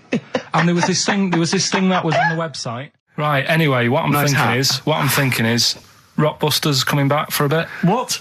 What are you talking about? He likes my idea, he likes my characters, he doesn't like that idea. If I Go on, what, Karl? no, what? I was going to say if I came up with With what? Name it. with that Chinese fella What was his name for again? a I keep sketch, forgetting. you wouldn't have liked it. So let's do Rockbusters and see how it goes. I know you weren't a fan of it, but Hang on, Yeah, I but thought- to be honest, Karl, he dissed Cheap as Chimps, and we know that's a brilliant idea. Hang on, sorry, we all agreed that Rockbusters was a piece of old toss. no, I didn't. I said it needed And that's why resting. we stopped doing it. I said it needed resting for a bit. I don't remember that conversation. What do you mean it needed resting? We abandoned it because it was appalling. You it started off as a nice idea, but you just gone crazy. None of it made any Let's play a sense. record and come back to this, shall we? What do you want to play? Bit of sugar. Oh. Yeah, brilliant. That cheer us all I up. don't know why you were thinking of bringing this back. I'm genuinely worried about this. Well, Is that the doorbell? Do you want to do Rockbusters, Steve? Now can we? Okay, do listen. It? With the whole Rockbusters thing, I don't want to be responsible for bringing it back. So I think we should put it to the vote. You should email in. We'll give people 5 minutes to email in. I'll take a straw poll. Do you want to see the return of Rockbusters or not? We're leaving it to you, right, the audience, to decide. okay, Steve. I guarantee it's going to be a landslide. They are all going to want it. But why have we ever trusted our listener? We know what they're like. You've just described some of them with a bloke in Waitrose and Columbo's wife shitting herself. So that's the sort of people that, you know what I mean? Yeah. It was weird because the Waitrose guy did ask for my autograph before he was hauled away. So maybe he is a listener. But all I'm saying is maybe the posters have drawn in some fresh blood. There's some people who've maybe not heard Rockbusters before. They're the ones who probably vote for it. Anyone else who's heard it before, surely they're not going to see the return of that. No one wants to see the return of that. What's the number? No, let's email only. We don't want to speak to these freaks. Ricky.Gervais at XFM. I know the fact we don't want to speak to these freaks. We work with one of them. Yeah. God. Yeah. If you want to see the return of Rockbusters, vote yes. If not, no. Tone it down a bit. Let's not do 3. No, he's got to be 3, otherwise it's too easy. Oh. Ricky.Gervais at xfm.co.uk. Right, just choose the best one. The Seeker from The Who. Brilliant. Classic rock. On XFM 104.9, I'm Ricky Gervais, with me Steve Merchant, Karl Pilkington. All right, well, unsurprisingly, the overwhelming consensus is that people would like to hear the return of Rockbusters. I should, however, point out just some of the no responses. Let me see what we've got Is here. Dickie Anderson called in yet? Sadly, nothing from Dickers. I think I might make him one of my hilarious sort Yeah. of comedy characters. What do you think he would sound like? What would he sound like? I sort of probably like that, I think. Ding dong. Hello. Hey, it's Dickie I Anderson. can't believe it. Your show's rubbish.